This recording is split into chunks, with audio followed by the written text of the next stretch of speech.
What's going on, everyone? Welcome to Season Gaming Bitcast, episode 392. We had a fine week off last week with some things with families and other things and other events going on, but we are back to talk about a lot of things that have gone on over the last 2 weeks, including quite a few game releases as well. So we've got Gears E-Day Beta is here, which obviously I want to talk about. We got a little game called a Big Walk, which is making waves across the industry. Got Beast of Reincarnation. Game Freak's new title is out. We've got other games going on. There's some Splatoon Raiders that was played, Hogue, we'll get to. EA was acquired and is going private, which is, well, we'll discuss that. And we've got some more digital and platform stuff to talk about as well. But I am back here with my two favorite hang boys. How are we doing, gents? I'm good. I'm solid. I'm looking forward to talking about games with you, Ains, but I have to ask the question. We just put this straight out on YouTube. We just put this to the people without any kind of business transaction with any streaming platforms. Is there a reason we're not selling 6 hours of exclusivity to the Bitcast, to Netflix, Amazon Prime, Hulu, or anyone else? Fair. Yeah, fair. I talked to, I don't even have a joke here. I was going to insert joke here, and I didn't even come up with anything. That's all right. I sprang it on you. I'm not quite sure why Netflix hasn't reached out. You know, Netflix is bigger. You know, I'm at least a Peacock. You know what I mean? Yeah, I mean, at least a Peacock. I think that's how Peacock feels about its own position in the streaming wars. Yeah, I mean, I try to, you got to recognize them. They're out there. You know, it's a platform. It works fundamentally. But yeah, I don't think we're at that level, but we should be. Yeah, no, the Bitcast, 6 hours exclusive, only on Paramount Plus. Let's go. I mean, yeah. Although, to be fair, the day that happens and we get our payouts, the day I probably end Bitcast and retire. So, it would last for a week. We'll make a good run of it. We sold out and we did it well. He's out. Can I mean, that's... Go ahead, Trev. I would just like to point out how silly the phrase Paramount Plus is. If it's Paramount, it can't have a plus version. Can we all agree on that? It is even more peak. That's not what Paramount means. The most important. So you can't have a plus version of most important. They go even higher. That's right. Yeah. Let's launch our service. Peak Plus. Words have meanings. All right, let's go. Like, come on.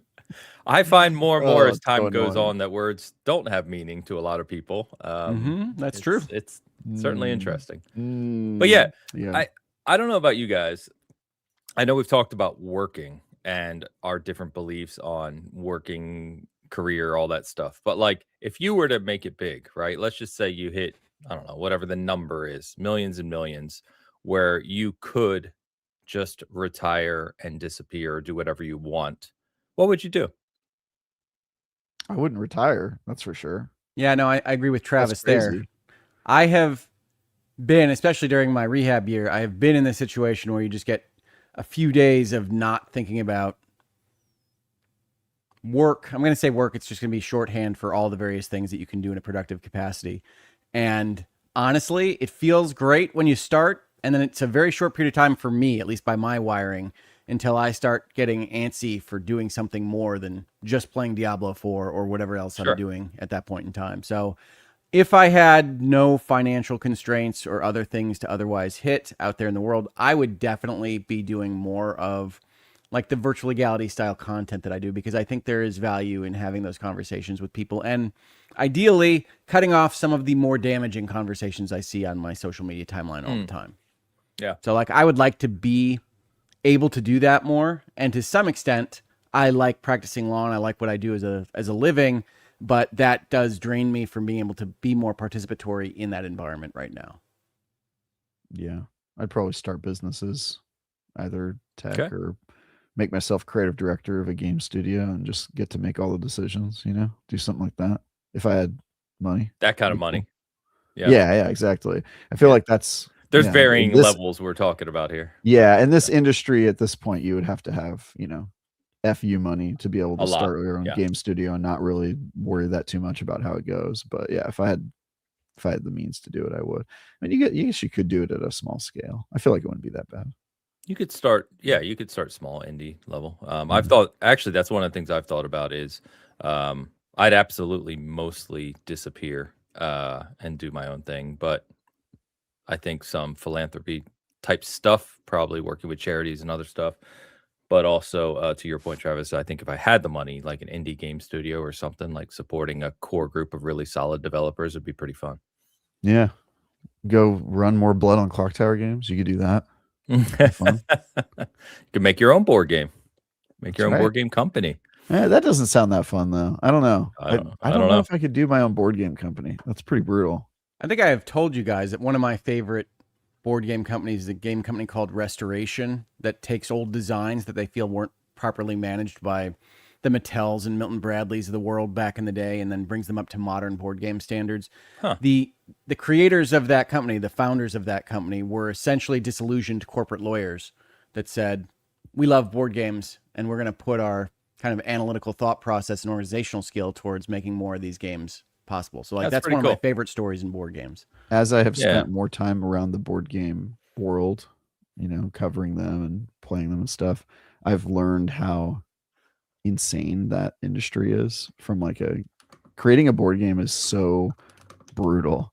And I have a buddy who worked for a board game company, and he told me that at least the company that he worked for, I don't know if this is a widespread practice. He told me that the company that he worked for, they would design the box for the game and put it in stores before they made the game, because if the game didn't pop on a shelf, there was no point in investing all the time and coming with the rules and stuff. So they would literally come up with the art and the box, and they would put it somewhere as a test, and then worry about making the game later, which is insane to me. So it's like creating a box art for a video game back in the day, and then that's right. And testing it. All right, well, people like this box art. Now we got to come up with a game around it. That's just unbelievable.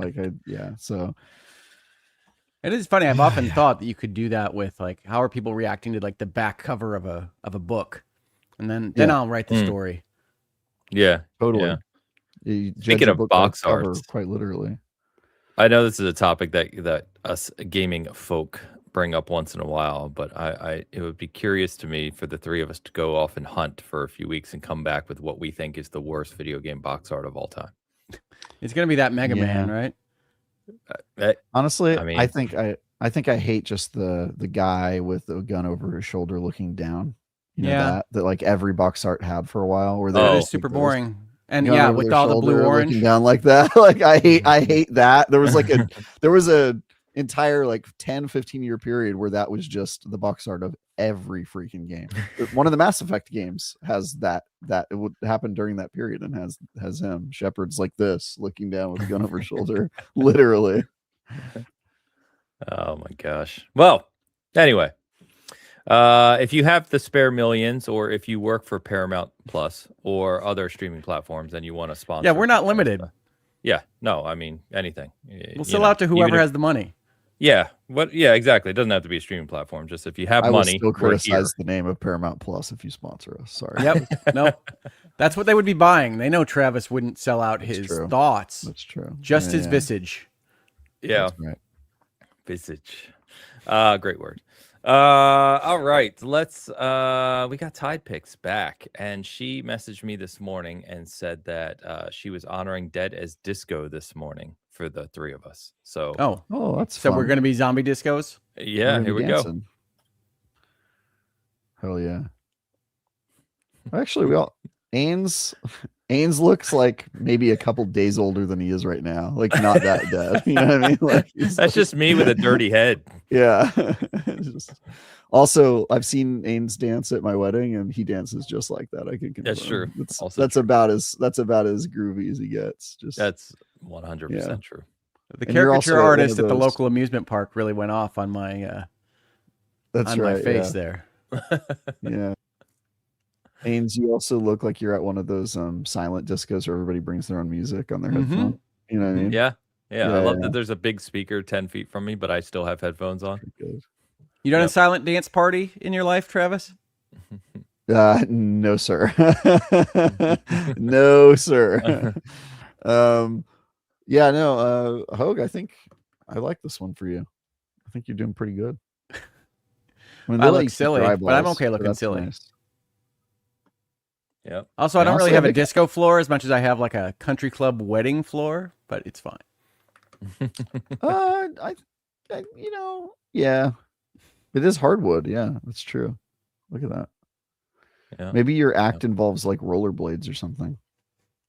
Yeah, he's mid spin right there. You just can't see him. Right. Yeah. It's the Starlight Express impromptu do showing. you wear a buckle like that, Ains or a Hogue? You wear like a honestly, I feel like you're not a buckle guy. You are correct. I'm a suspenders guy for the most part. Yeah, that makes sense. That checks out. Freaking Larry King looking motherfucker.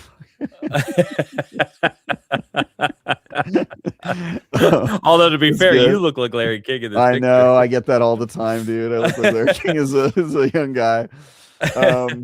I think I'm a pretty good zombie, I gotta say. It probably helped by the fact that my enormous nose just rotted off. First thing to go, that checks out. Gone. Yeah, it's good. You've got the Fallout nose going on. I'm looking chill. It also looks like I've retained my dance move skills gained from the Dance Central series, so that's cool. Oh my God. Ty, thank you as always for the picks. Appreciate you.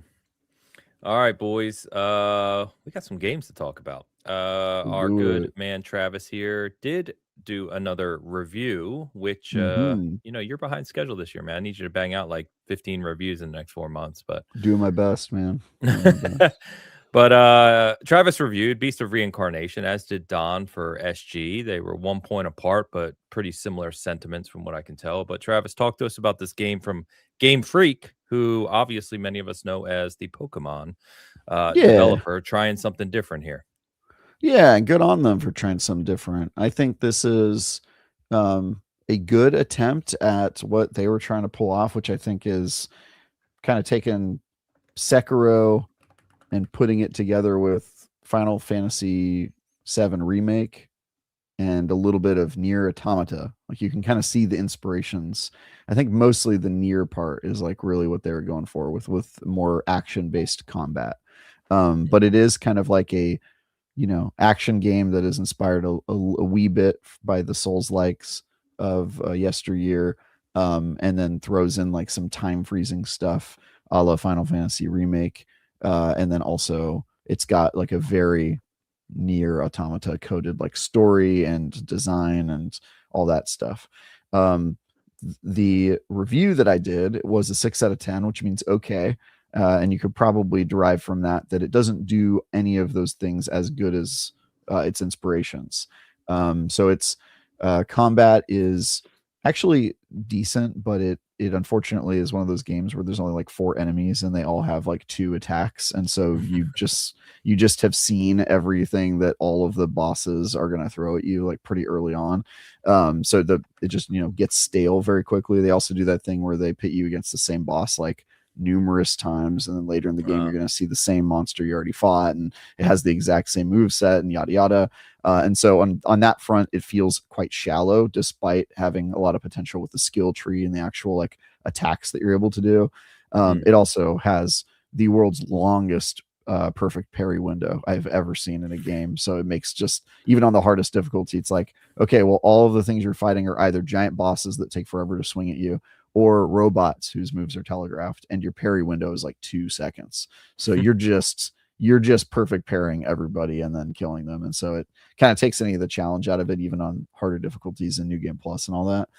And then on the story front, it is very clearly going for like one of those slow kind of serious JRPG tones where it presents you with a very weird world and then kind of explains how that world works by the end of the game. But then for the 25 hours until you understand it, you're basically just hearing nonsense because you don't understand how the world works yet. And it does that whole like, hey, we're tickling you and teasing you, and isn't it mysterious how this works? And then you're like, okay, but it took you way too long to explain it and I don't care anymore, type of thing. And then even when you do get to the answer is sort of like, okay, so you made the story of a JRPG wherein I predicted all of the outcomes because I have played other JRPGs before and I kind of know how your whole transhumanism story works because I've just seen it. It does that like nature versus technology, humans versus the environment type of thing that I've just seen a lot. And it does it not as well as other JRPGs. And so kind of a we have Xenoblade Chronicles at home type situation, unfortunately. It also just has like a problem with like the writing is like not very strong, and the voice acting. I did English and then also like maybe 4 or 5 hours with Japanese, and the voice acting is certainly like stronger on that version, but it still has all the same problems with like the dialogue is there's like seconds of silence in between every dialogue for some reason, and all the characters have like dead eyes, and it just does that whole thing. It's very overwritten. They talk about food for some reason. About 50% of the time any of the characters are talking, they're talking about food inexplicably.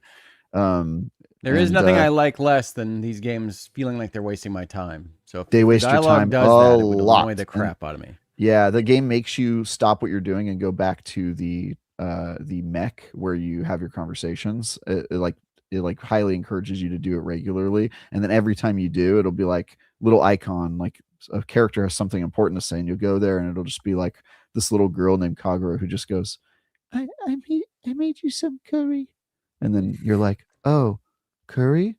Yes, it's a food. Oh, okay. Do you like it?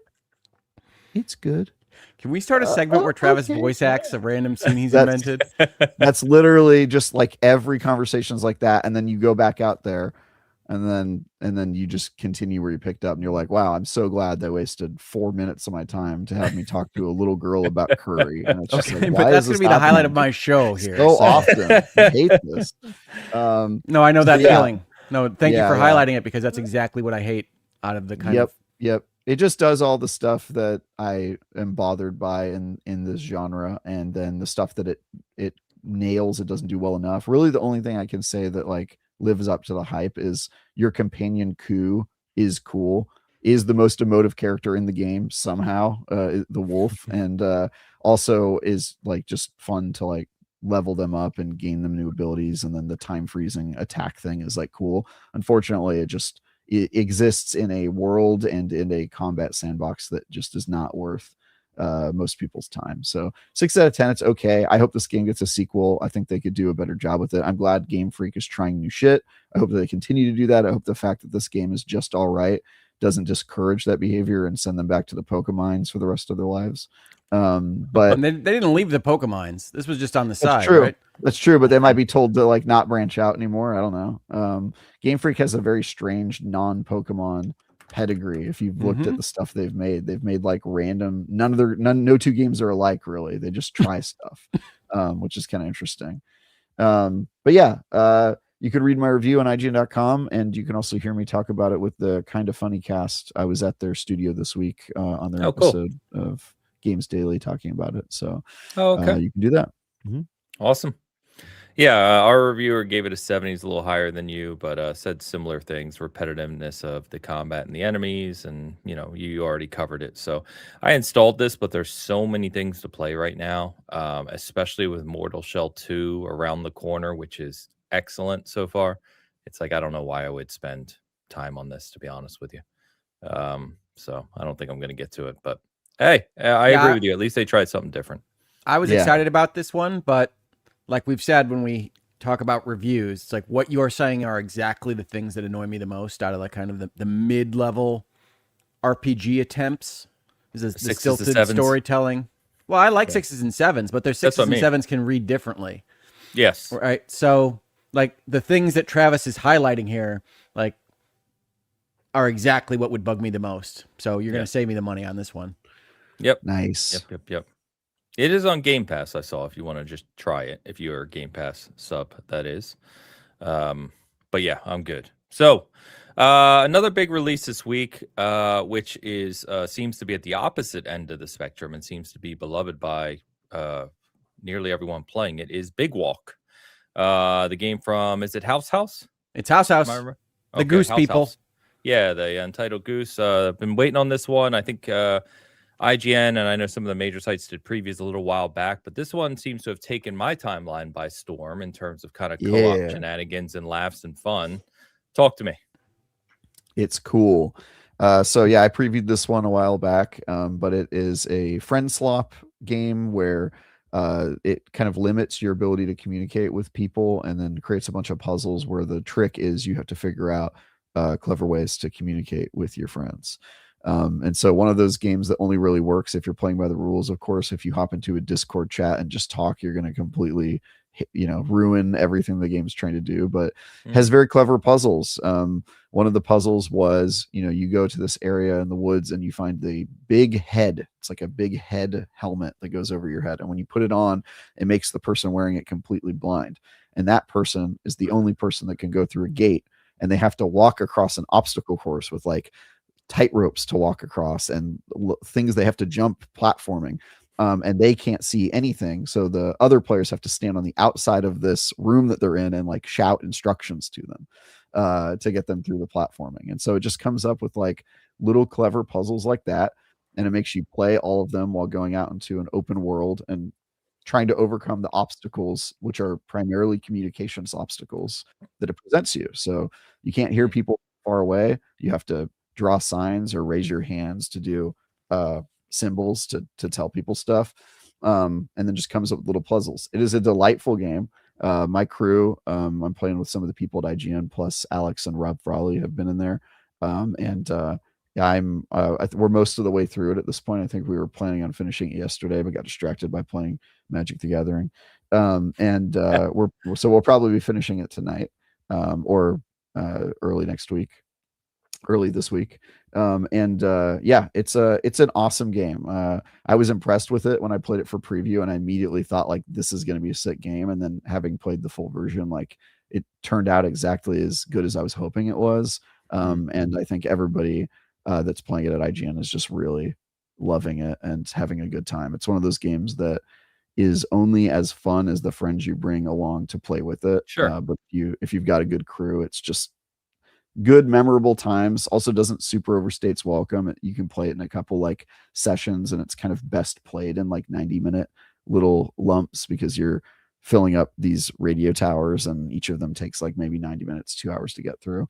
And it's really good, fun, clever little game that's unlike any other game I've played, and takes a genre that I think has a bit of negative connotation for like low effort, and puts a lot of effort into it. And I think it's to its credit, just pays off really well. I mean, the negative connotation kind of comes with the genre participants adopting the slop moniker, yes. But I think this was always kind of separate a little bit from what is that modern friend slop environment, because they were working on this for so long. I mean, this was a popular title in Hogue House when we first saw it on Day of the Devs, and I think it was 2 years ago, if not 3 years ago. And we were really excited about this. The question mark I always had, even as the game was described, was how exactly this would play, like in my household, where my daughter wants to play, I want to play. Ordinarily, I would get this on the Switch, but the Switch is the worst possible place to actually communicate with people. So I got it on Steam, but it's very hard to bring to the table, to use a board game term, because it's hard to get my daughters to interact with their own computers and get on Steam and then play with us, and then not be close enough to hear each other in the house while also still playing with whatever communication devices we have. So I bought it. I have Big Walk. We were excited about this. I'm thrilled to hear everybody so positive on it. I have not played it yet because we just haven't been able to bring it to the table. Yeah, D is one of the people in our group, and we both have, gaming PCs and are able to like close the door and not hear each other in separate rooms. But it does present a problem if you're trying to play it with people who live with you or in your house. Like it's just not. It's like get away from me. It's that kind of. Yeah. You kind of have to be away, otherwise you will just straight up ruin it if you can like hear what they're shouting from the other room or whatever. So we haven't had that problem. But it is like kind of an interesting like split screen anti-couch co-op game, but it kind of has to be because the game just straight up does not work if you're in the same room as the person you're playing with. I'm for exploring these designs. I was surprised that it didn't have any kind of multiplayer connectivity. Like they really want you to know the people that you're talking to. So that's fine, but it does make it difficult to actually play. Yeah, it's tough to get into a group and be organized. Although I think the lobbies are like we started out with 3 people and then went up to 4 pretty quick, and then by the end of like us playing it, we've had 6 in our group, and having 6 has been cool. And I think I can go up to like 10 or something like that. It's like pretty 12. I think 12 is you what can I've get seen. you can get a lot in there, but I think the puzzles stop changing after 4. At that point, you're just having extra people to help out with the various tasks the game kind of gives you.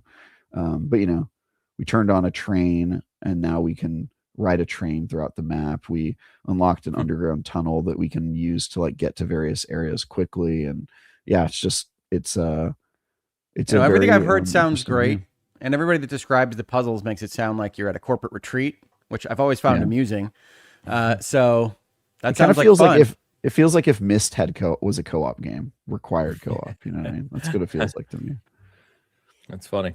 Yeah, I didn't realize there was no I didn't realize that was the structure of the game, where you didn't really want to voice communicate. There was no kind of couch co-op type thing, but that's interesting. So it sounds like if you have the right scenario and setting, it can be a ton of fun, but you got to if you have a group of 4 people that are all at different houses and they log into Steam and play this together, like you will have a blast. It is like great. It also does a really cool thing where the puzzles adapt to how many players are in the game. So like if you're playing with 2 people, it'll have a puzzle where you have to stack up on top of each other like a circus act to hit a button, and that button will be whatever height of players you have. So it'll be like, oh, if you have 2 people, it'll be just tall enough to where you have to have all 2 of you pushing the button, and if you have 4, it'll like raise that flagpole to be higher. So it does some smart stuff like that.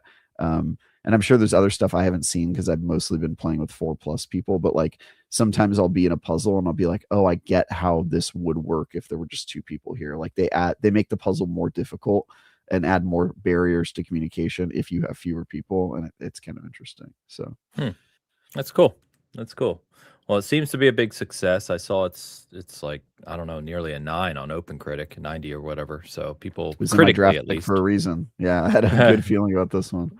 Yeah, critically seems to be good. So awesome. Love it.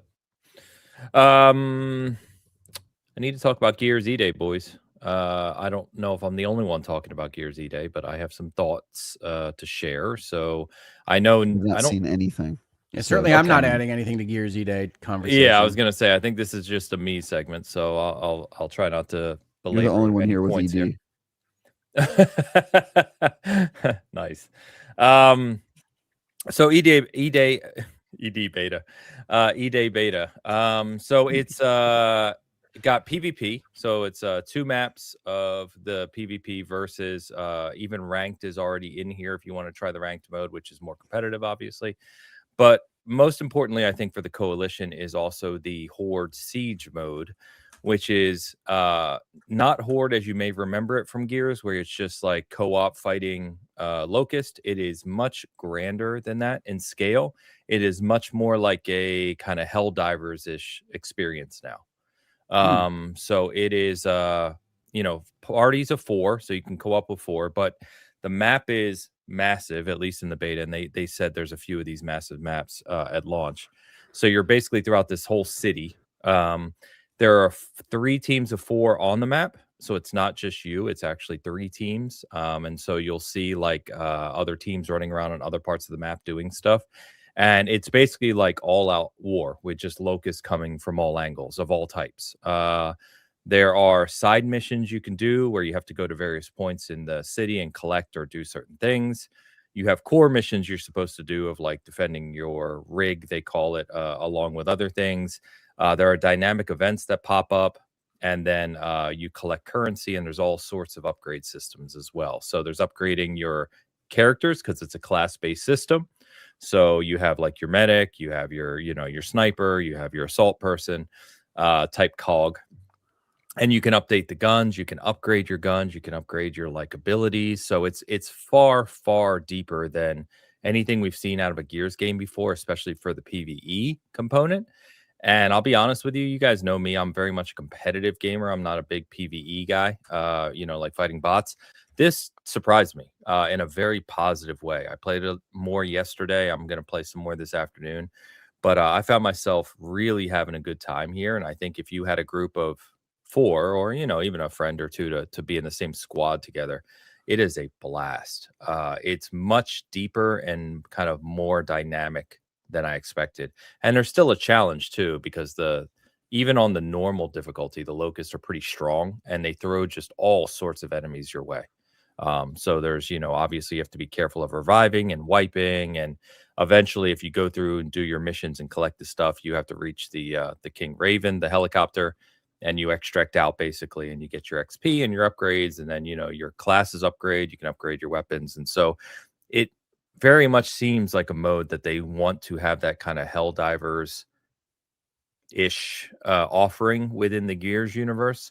And for my money, this is a ton of fun. I did not expect to go into a new Gears game having this much fun with a PvE co-op mode. So I would definitely check it out. I think you can get access to the beta this weekend or today, I guess, if you are Game Pass Ultimate or have pre-ordered the game. But next weekend is the open beta. So, which I think, at least as of this moment, is the same content. Because originally this weekend was going to be Horde only, and then a bunch of people said we want the multiplayer, and so they added the PvP to this weekend as well. But I think next weekend's the same thing. So if they really wanted to be reverse Helldivers, they had the perfect opportunity to like make you play as locusts that are ascending up to the Earth's surface instead of crashing down. Kind of like a hell crawlers where you're suiting up underground and then you go into your drill, fly your way up to the surface and start killing people. Would have been perfect. Anti-Helldivers, reverse Helldivers. Go for it, bro. It's like Gears, what was it, 3? Gears 3 Horde, where you could play the different locusts. Yeah, that was exactly. a lot of fun, too. Yeah. Kill those humans. They've been destroying the environment. I get it, dude. You gotta do. I think I'm still impervious to the draw on this one, Ains. I'm sorry. That's fine. Yeah, I just, I think it's going to, at least for people who give it a chance, I think it's going to capture some portion of an audience that may not have traditionally been into Gears, per se. Because it is a lot of fun, and there's a lot of kind of co-op laughs and craziness you can get into in this one. From a PvP perspective, which is where I'm really focused, really, really solid. It's Gears, but I think the fluidity of it, along with the new movement and map designs, changes it up a little bit anyway. And so the skill gap and talent you need to play Gears competitively is still there. Good Gears players will embarrass you if you don't know what you're doing. But I think that I was reading through the whole breakdown by the coalition the other day just to kind of get a better feel, and it's not the crazy wall bouncing aspect that I think many of us consider Gears competitive. It's different than that now. Like wall sliding is not as fast. Like I said, there's different, like the roadie run isn't like the thing that makes you sick when you do it anymore with the whole screen shaking. It's more like a modern sprint. You're still doing wall bounces and stuff though, right? I assume. You can still wall bounce, but they actually slowed the slide into the wall down on purpose. And you can't do this like quick, like cancel. Like, so it's more like Gears 1 than like it's a little more methodical. But remember, you also have a full jump button, which feels weird to get used to in Gears, right? Wait, how do you jump in that armor though? Ains, explain. It's a video game. There you go. Done. Oh, okay. Little jetpacks. So you can clamber up walls, you can jump over boxes, and then you also have a sprint slide that you can shoot out of. So you can run into a hill, slide into cover, shoot, and then wall bounce. There's a lot of combinations. The movement is a huge part of this. How's the long shot feel? Feels good. I think Gears headshots are still some of the best in any games. Yeah, so you get that great sound effect. That like egg cracking open type thing when you get a headshot. Hell yeah. Yeah, the splash. I'm excited for this one, man. I feel like it's been enough time for me to be excited about a Gears game again. Yeah. 7 years since we got a Gears PvP. The one thing I've noticed, and I don't know if it's just the beta or if I've had a bad connection in some games, there's like this ever so slight delay when you give someone, like single shot them or you snipe their head, between when it hits and when it happens. You know what I mean? Like a few milliseconds. It's not a lot, but you can notice it.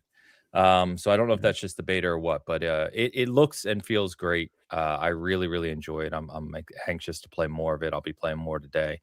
But I think they've got a winner on their hands here in terms of the people who like Gears, of course. So hell yeah. I just hope that I hope that the siege mode, the Horde siege mode, makes some waves. It's clear they put a lot of time and thought into it. If you are attracting people like me who don't usually enjoy those modes, you've got something there. So I hope people give it a chance. Nice. And you know what will make more people give it a chance? Making it exclusive to the smallest platform. Hell yeah. Oh, well, let's mission do it, accomplished. baby. Yeah. Let's do it. D and I went and played through all the Gears games, but we didn't finish Gears 5 because the open world aspect, it was making my wife take a million years to do everything because she was like, well, we have to go to every corner of the map and make sure we didn't miss anything 3 times. And I was just like, bruv. So this game's existence has like stressed her out because she's like, we have to finish Gears 5. We're not even halfway done with it. And I'm just like, bro, it's a prequel. Like, I was gonna say we'll be okay if we don't finish 5. We'll just go and play, like we're not missing anything. Chill, dude. There's literally nothing relating to Gears 5 in this. Exactly. Yeah. No. What are they gonna do with that cliffhanger? I think about that cliffhanger all the time. Dude, I don't want to go on a rant, but between the Halo Infinite cliffhanger and the Gears 5 cliffhanger, I want to just yell off the rooftops at Xbox every single day. Like, what are you doing? Xbox is hanging off a cliff. It's kind of fitting, to be honest. But anyway, Fable ends with a cliffhanger. Oh God. Oh, that'd be great. But anyway, actually, no. You know what? Fable has to end with a moral, right? No, they've already said they're scrapping morality as a concept, right? It's all postmodern now. Bless you. I think they just don't. I don't remember. I'm being glib. They didn't quite say that. They just said that there's no such thing. Yeah, they're getting rid of the morality system. But yeah, you don't grow literal horns if you raise people's rent, which I think you should. Well, and there's no good and evil. That it's just how people perceive you. Yeah. Machine says PC plus Xbox bigger than PS having exclusives. Yes, absolutely right, Machine. I was mostly joking, but I think as a Gears fan, the exclusivity, we've talked at length on here about that. I don't really care either way. I just want more people to play Gears and Halo. You know what I mean? I'm a fan of the series, the IPs. So as someone who is going to invest a lot of time into Gears PvP, I want it to last as long as possible. If you guys didn't see, and I can't remember when we talked about this, but last thing on Gears is that they have said there's no battle pass, and the only in-game store are kind of exclusive event-driven things that benefit charities or partners. So, for instance, at launch, they're having a Metallica set, a Ride the Lightning set, which again kind of strikes me at my core, which is great. But kind of neat that they basically said that, they're going to still have seasons, but all the seasons, the content, the maps, the unlockables, all that stuff is just part of the game like it was in Gears 3, where you can go through the medals and get all the skins and there's legendary stuff. And it's pretty – the system they eventually got to in Gears 5 was really good, and it feels like they're carrying that over with less of a focus on real monetization. My only concern – they definitely know who their audience is, don't they, with the – way they're doing the passes and also the Metallica integration. Like they know who Ains is. Yeah, they do. I just hope it does well. That's my big thing. I'm tired of the games I enjoy playing dying on me. So yeah, I'm hoping people get into this one. But yeah, I'm pumped about it. You just got to get into different types of games, Ains. Got to join with the crowd. Yeah, stop playing those well-made shooters. You just got to start Fortnite it up. You know what I mean? Joining in with the crowd has never been my favorite thing. Really? That's surprising. The proto hipster doesn't like to join in with the crowd. It's crazy. Proto hipster. No, I mean, we were joking about this. What was it the other day? Elliot at SG is playing Hell Is Us, and we were talking in the SG chat yesterday about how Hell Is Us tells you at the start, we're not going to tell you what to do. Like, go figure it out. And I love that, but I feel constantly like I'm in the minority there, right? Like the more gaming evolves, it feels like the more hand-holdy it gets in single player experiences and the more casual it gets in competitive experiences. And neither of those things interest me. And I think I'm just getting old. Yeah, well, I mean, we are older. We are seasoned. And I think Travis's ED joke for Emergence Day is well taken. It's an old series. But yeah, I tend to agree with you, Ains. It's actually funny. I went to back to play some Assassin's Creed Odyssey, right? Not that old. But you can even feel just in a design like that how much less they're marking every possible thing for you to do than 2026 brand new releases are. So it's interesting because I think you're exactly right. We joke about Aloy constantly telling you how to solve puzzles, but that's just kind of the tip of the iceberg of what these designs are doing in terms of reducing friction. And I think friction is useful for having fun. Absolutely. Yeah, it's one of my favorite things. And I won't belabor the games like why? Why is that funny? Friction is useful for having fun. It's just an independently funny statement from Hogue. Yeah, taken out of context, sure. But I think in the gaming space. Look at Hogue. He got it. He knows what I'm talking about. My guy likes a little friction. You know what I mean? That's how he has fun. He gets it. I'm not going to deny that.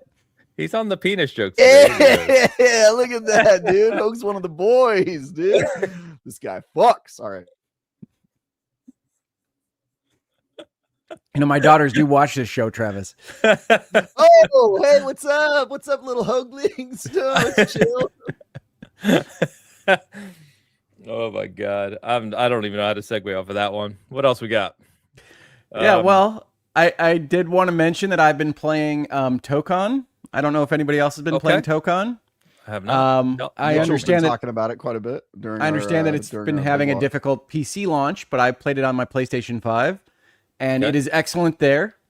It is a very, very shiny fighting game, very flashy, but really enjoying it. It's not my usual kind of game. No more?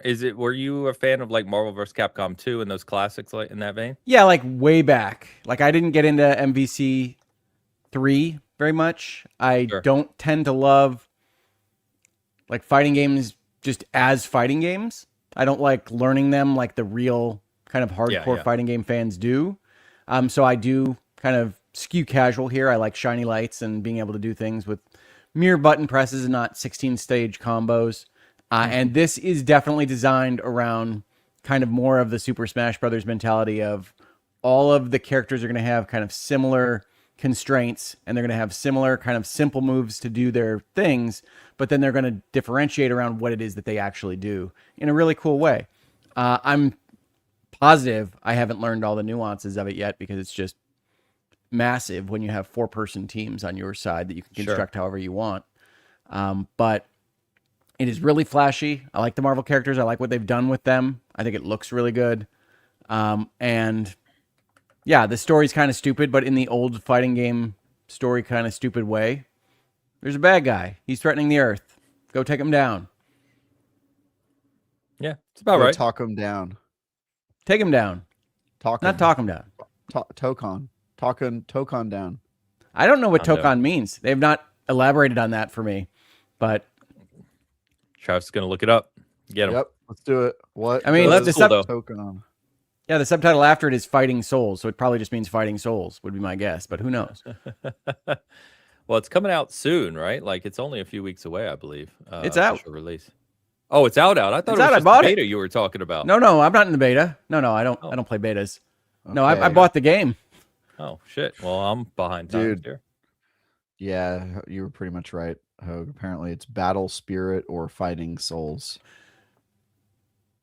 Well, I mean, Fighting Souls is the subtitle of the game, so it's Marvel Tokon Fighting Souls. So they did tell us just right at the front. They got us. We got it, guys. Okay, all right. So I have been playing that. I wanted to mention that because it wasn't on your list of big releases this last week, but I think it's a pretty good release. And Sony isn't releasing a ton of stuff, and I don't know that I would, if I were them, have put like 2 Marvel games right against each other like this, but is what it is at this point. Yeah, Wolverine's next month, right? Sony's always been obsessed with Marvel, dude. You guys remember the PS3? You remember the Spider-Man font on the PS3? Hell yeah. I do. That's right, dude. I mean, that was their movie series. Spider font. Still is. Brand New Day's making Sony some money. It's true. A little bit. Yeah, a little bit. It's doing okay from what I saw. Who would have guessed that Brand New Day would have the biggest opening in movie history? I would not have guessed that, actually. No, I was really would surprised. not. Yeah. Yeah. Although It's Odyssey like- also passed $1 billion. So Yeah, no, it's the Tom Holland show this summer, folks. If you like Tommy H, you can go see him anywhere you want. Zendaya too. I will tell you, Hogue. So on our last show 2 weeks ago, you told me to go buy Splatoon Raiders. I did. I said I felt like it was an Ains game. Yeah, and I I don't really get into core Nintendo games much because they're just not my thing nowadays. But I will tell you, I have been playing it.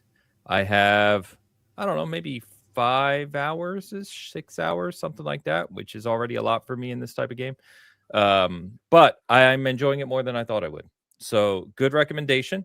I think the gameplay loop in it is pretty satisfying, right? It's a really cool loop, really well designed. Yeah, 15 minute, maybe 20 minute tops kind of loops of going to a raid and having your battle. They get really crazy, which is cool. I like that, of course, because that's more what I get into.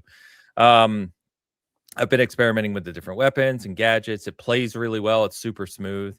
I've been having a lot of fun with it. So it's kind of my game to go to when I'm playing, when I'm not playing multiplayer with everyone like I normally am, or I just have like 20 minutes, 30 minutes to do something. I'll do like a quick raid. So good recommendation. It's a really light commitment. I'm glad to hear it because I knew I was recommending something that was not necessarily one that would have popped up on your radar by yourself. So I don't like to waste people's money. So I'm glad that it worked out. But yeah, I really thought while I was playing it, I was like, this design loop is really tight. And like the incremental improvements of your equipment and your build as you play, I thought was really going to tickle your fancy. Yeah, it's cool. Obviously, I wish there was more loot, more depth to the loot, right? Rather than just upgrading your guns and your gadgets and stuff. But I get it, right? I'm not the core audience for the game, but the gameplay loop and that is really, really cool. So yeah. It's cool. Yeah, no, it is one level more like approachability focused than I figured that you might like. Yeah. That's why I normally wouldn't have given it a look, but I'm glad I did. So it's and I've got some travel coming up, so it'll probably be one, as I'm playing on the road that you can just kind of take with you and play, which is cool. So it looks amazing. My wife started playing on the handheld. Week. Yeah. She started playing it quick. She fell off it kind of quick. She said that she thought it was aesthetically cooler than it was like fun to play. That was her feedback on it. She was like, I like it aesthetically. I like my character. I like the music and the way things look, but she just kind of got like, it didn't grab her, I guess, fast enough. So I thought it looked pretty good. I'm playing some other stuff on the Switch though. As you should be. Like, Pokopia. Yeah. Oh, Pokopia. I also had a big Star update, Fox. right? I think I told you. No, because I did that on my flight over to Gen Con, so I don't think we talked about that. But yeah, I beat Star Fox. I told myself if I could get the secret ending, do the up path on every level on my first try, that I would stop after one playthrough. And I still got it, dude. I remember how to do all those levels, the secret endings, because I got the secret ending on my first playthrough, and I was like, cool. I remember how to play this game, and then I stopped playing it. So I beat that one. I've been playing Pokopia, which I started late, but I'm really getting into that. Okay. Yeah. I started a lot of games that I'm just like catching up on too. I also started Dispatch finally. My wife and I are like episode 4 or 5 of Dispatch, which we're really enjoying. So yeah, I'm catching up on all the games I've been behind on. Okay. Awesome.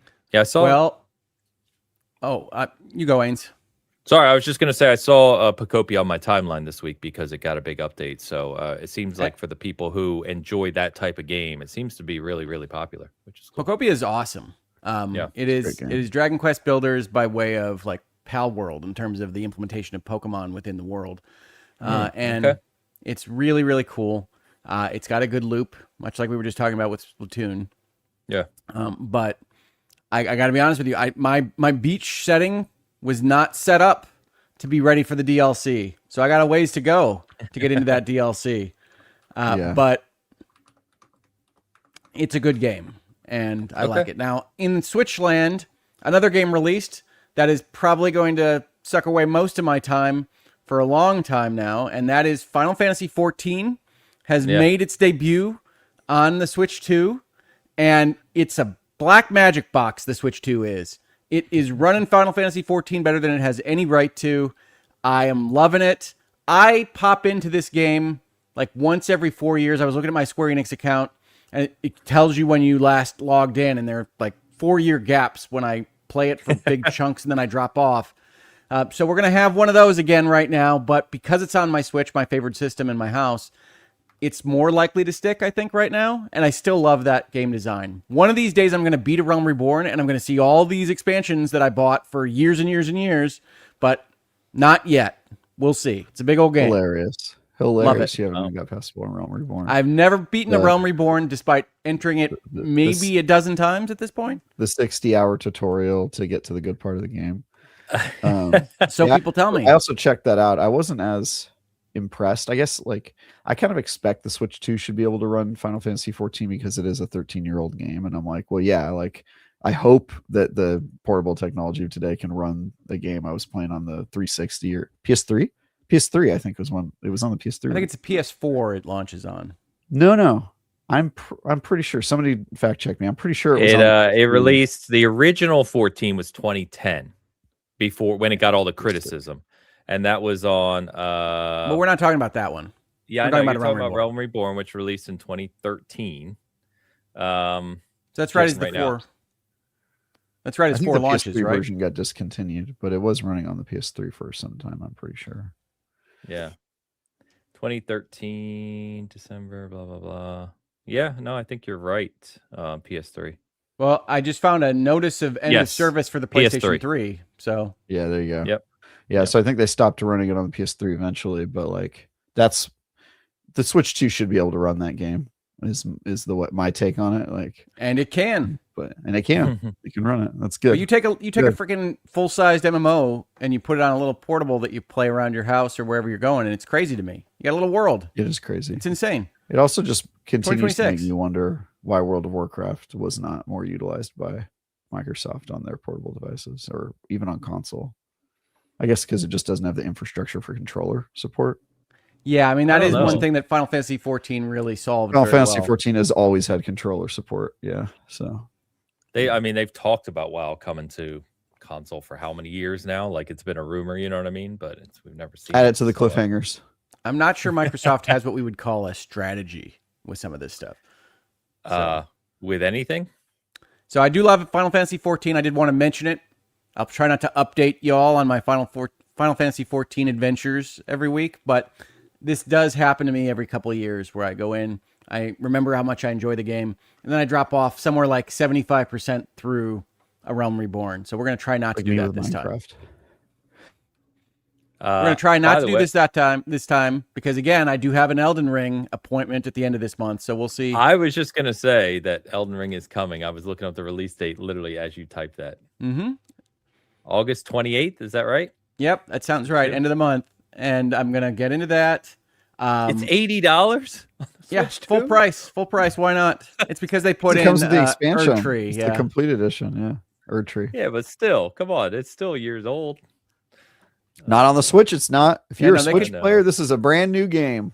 Oh, no. Story of the Switch, really. So, oh, boy. Okay. Because I was going to get it on the Switch. I'm not paying $80 for it. Come on now. I'll pay $80, especially... I think I'm getting on a plane to China on September 2nd. That's a long flight. I'm going to need Elden Ring.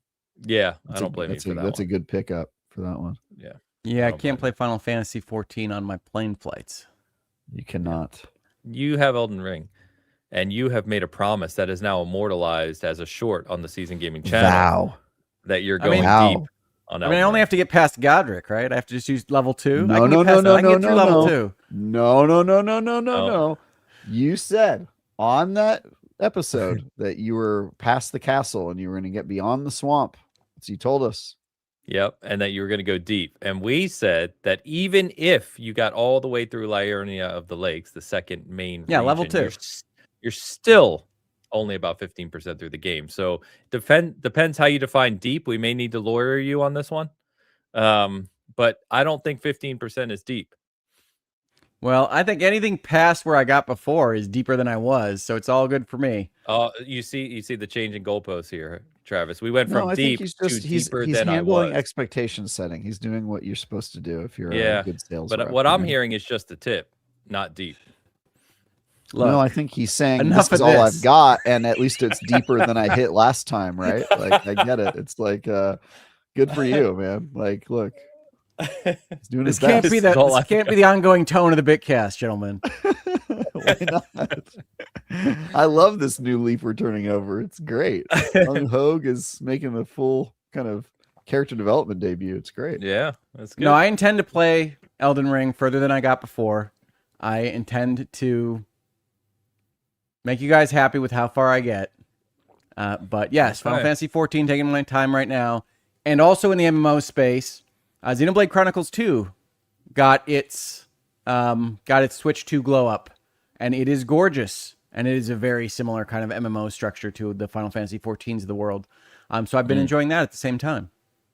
These are some massive I copped games it. you're talking I about copped here. it. Yeah. Yeah. Xenoblade Chronicles 2 is my least favorite of the Xenoblades, but I copped it. Oh. I'll probably check it out. Okay. The I'm pumped about Mortal Shell 2. I mentioned that a bit ago. It comes out You did. a week and a half from now, just after next week's show. Yeah, pumped about that one. I think it's going to be really, really good. The beta was amazing. I've seen a lot of people say they were surprised by how good it was, like people who aren't usually like big Souls like people. So I'm hoping it does well for them. Yeah, that's going to be a good one. So. And did you like the first?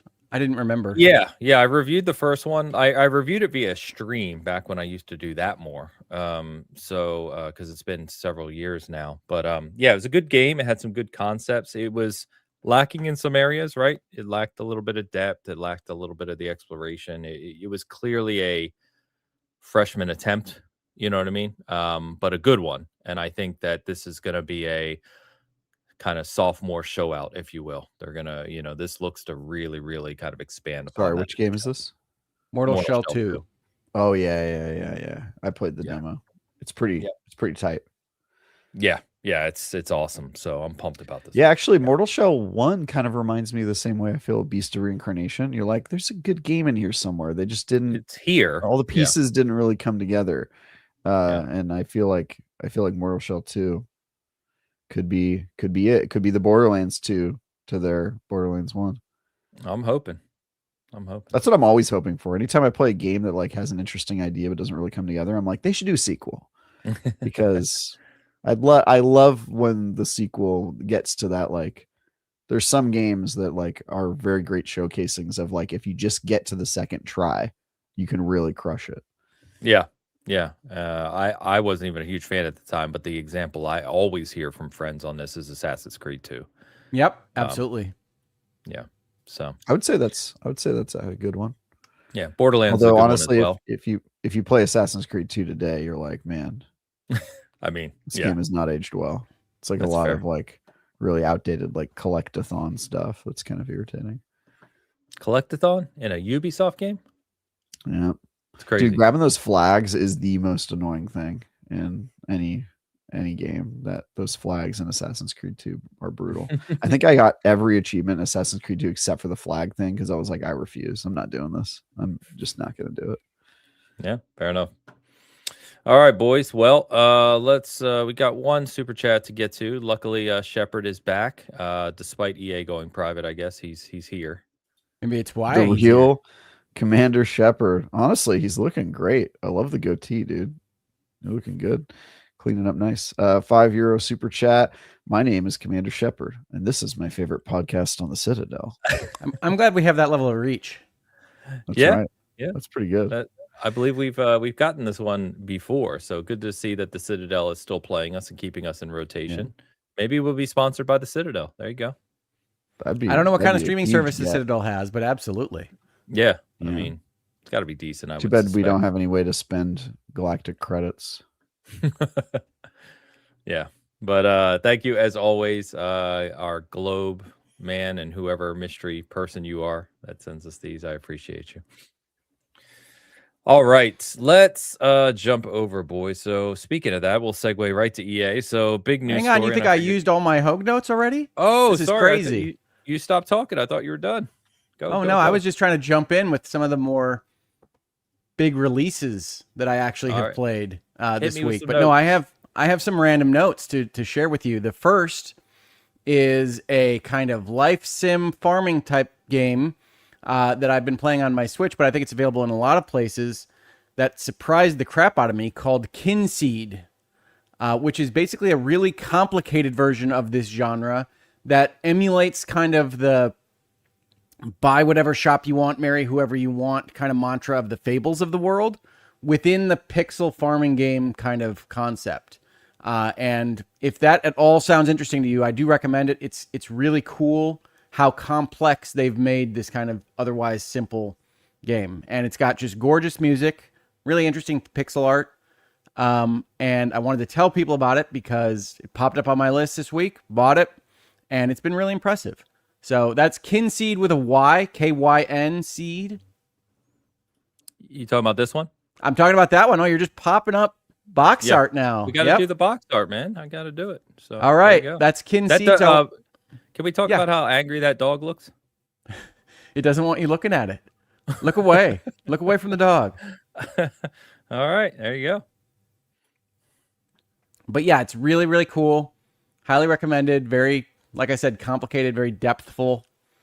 And since we're not getting Fable this fall, you can get a version of it in Pixel Farming Land in Kinseed. So I wanted to mention that one. Okay. I also wanted to mention The Mermaid Mask.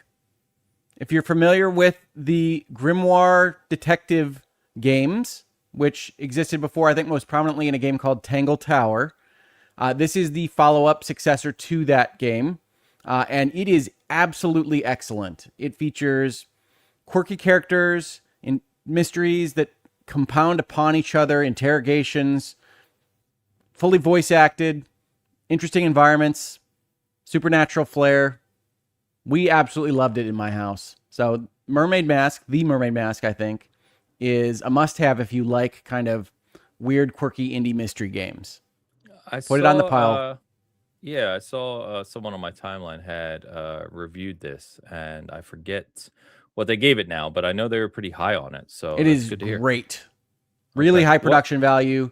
Comes together as a good story at the end. Just really well done. Okay, and it's story driven. Like, what are you doing in the game?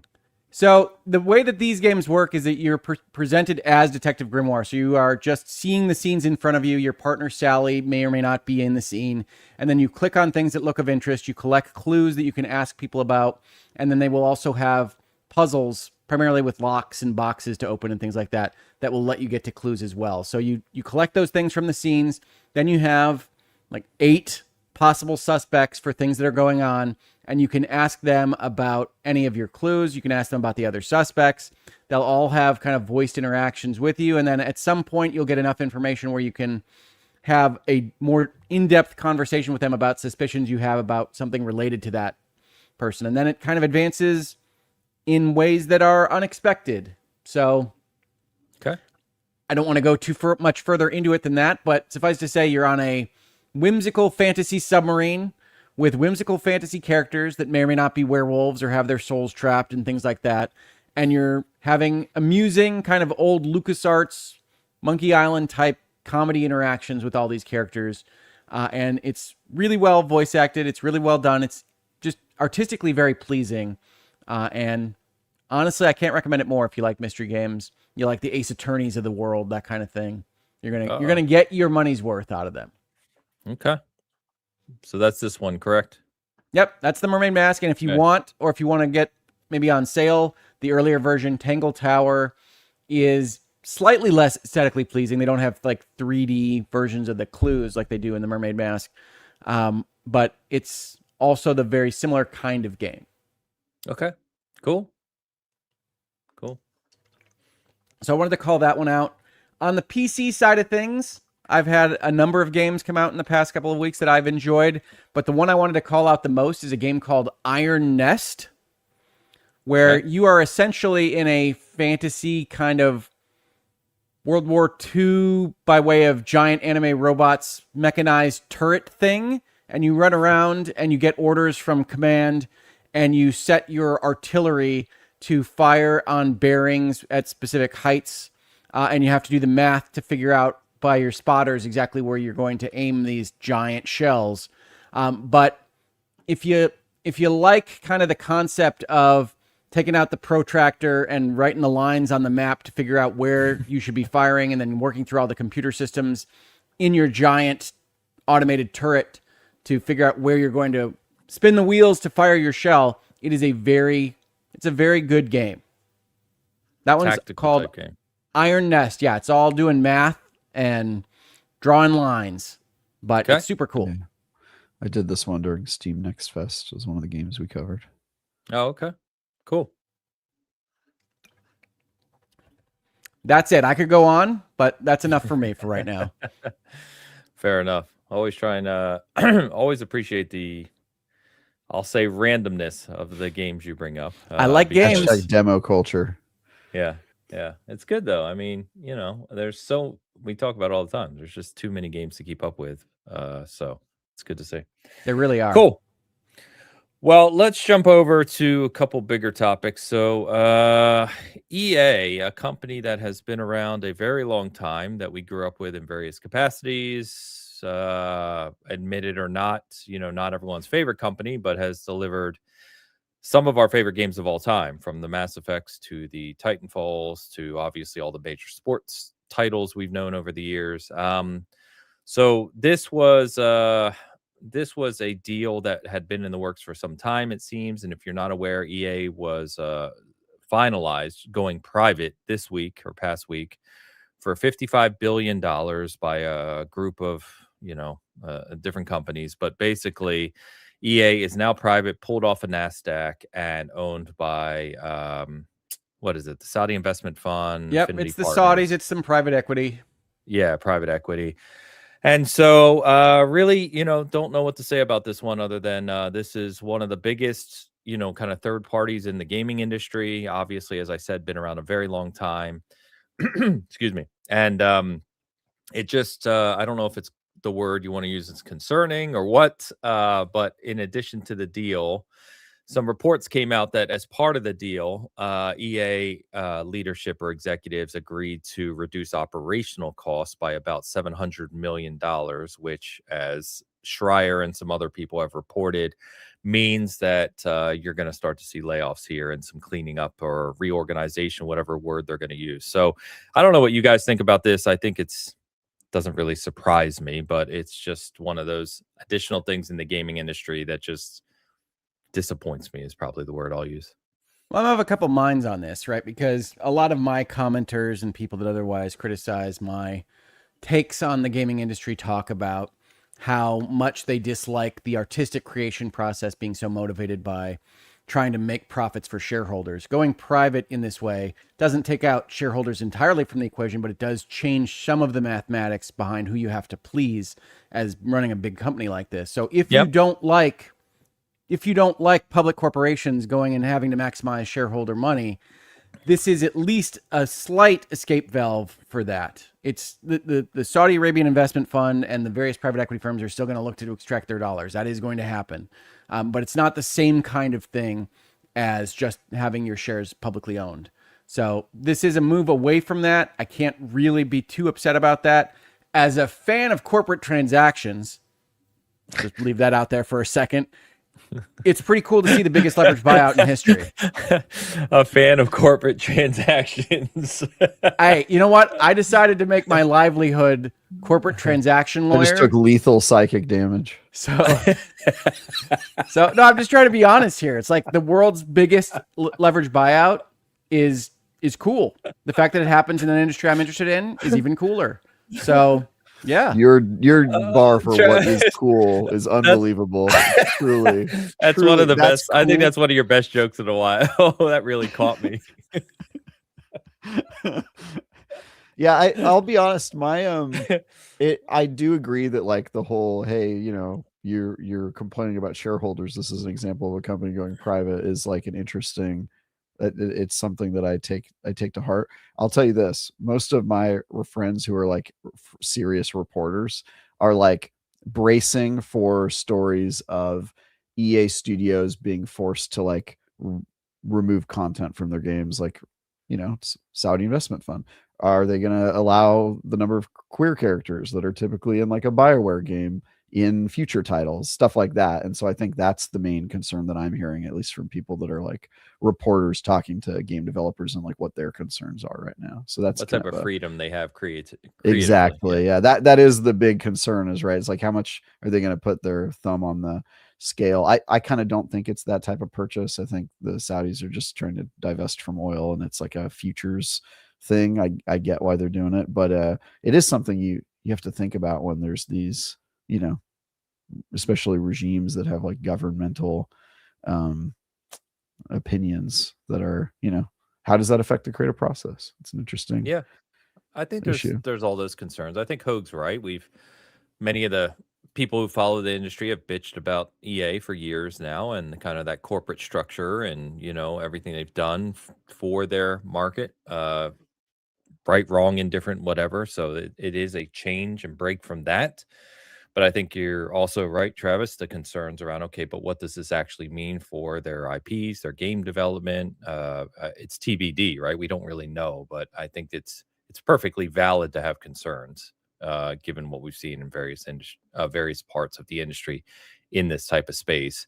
I also think that, operationally, as we all know, and we've talked on this show many times about, you don't see this large of a deal where everyone is just happy-go-lucky and everyone survives. There's going to be some reorganization and shifting and other things that probably happen here pretty quickly. Oh, 100%. Definitely. Yeah, the leverage and leverage buyout is going to swamp the operations for a while, and they're going to have to reorg around that. That's one of the reasons people don't like private equity, but private equity coming in does make you reassess exactly where you've got operational bloat and try to find efficiencies where you can.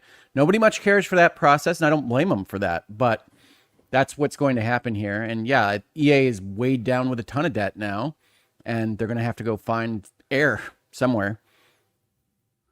Yeah, I think the only example I have that like I'm familiar with where it was bought by, actually I don't think it was a Saudi investment fund. I think it was a mobile games developer that was based in Saudi Arabia, but they bought Pokemon Go.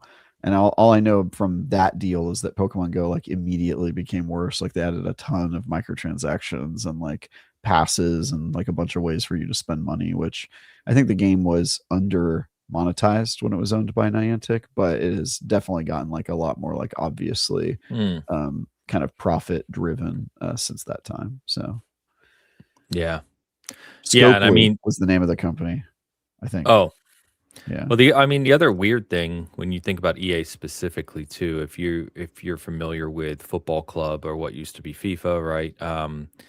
Or Madden or any of those things, they are heavily monetized in the same vein of Ultimate Team, right? I mean, that's where they put a tremendous amount of their focus.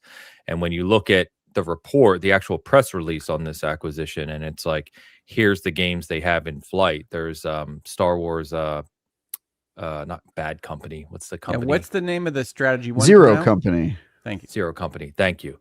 But then it was like, other than Zero Company, it was all the sports games for next year. It's like Football Club 27, NHL 27, Madden 27. And it's just like, I don't know. We grew up, I know, especially Hogan and I going way, way back, grew up with EA and some of the things they did for the industry at the time. And it's a weird place to see them in nowadays. Well, they don't go public until like the 90s, right? I don't remember, honestly. I remember, obviously, what's his name? The kind of visionary from the early 90s. God, I'm going to forget his name now. He's in an Unfiltered episode. Damn it. That's all I know. Say it again. He's in an Unfiltered episode, is all I know. One of the long form interviews that McCaffrey did. Oh, probably. Yeah. Trip Hawkins. That's it. Sure. So you go back to those days, he was the founder, and did a lot of stuff, but I don't know.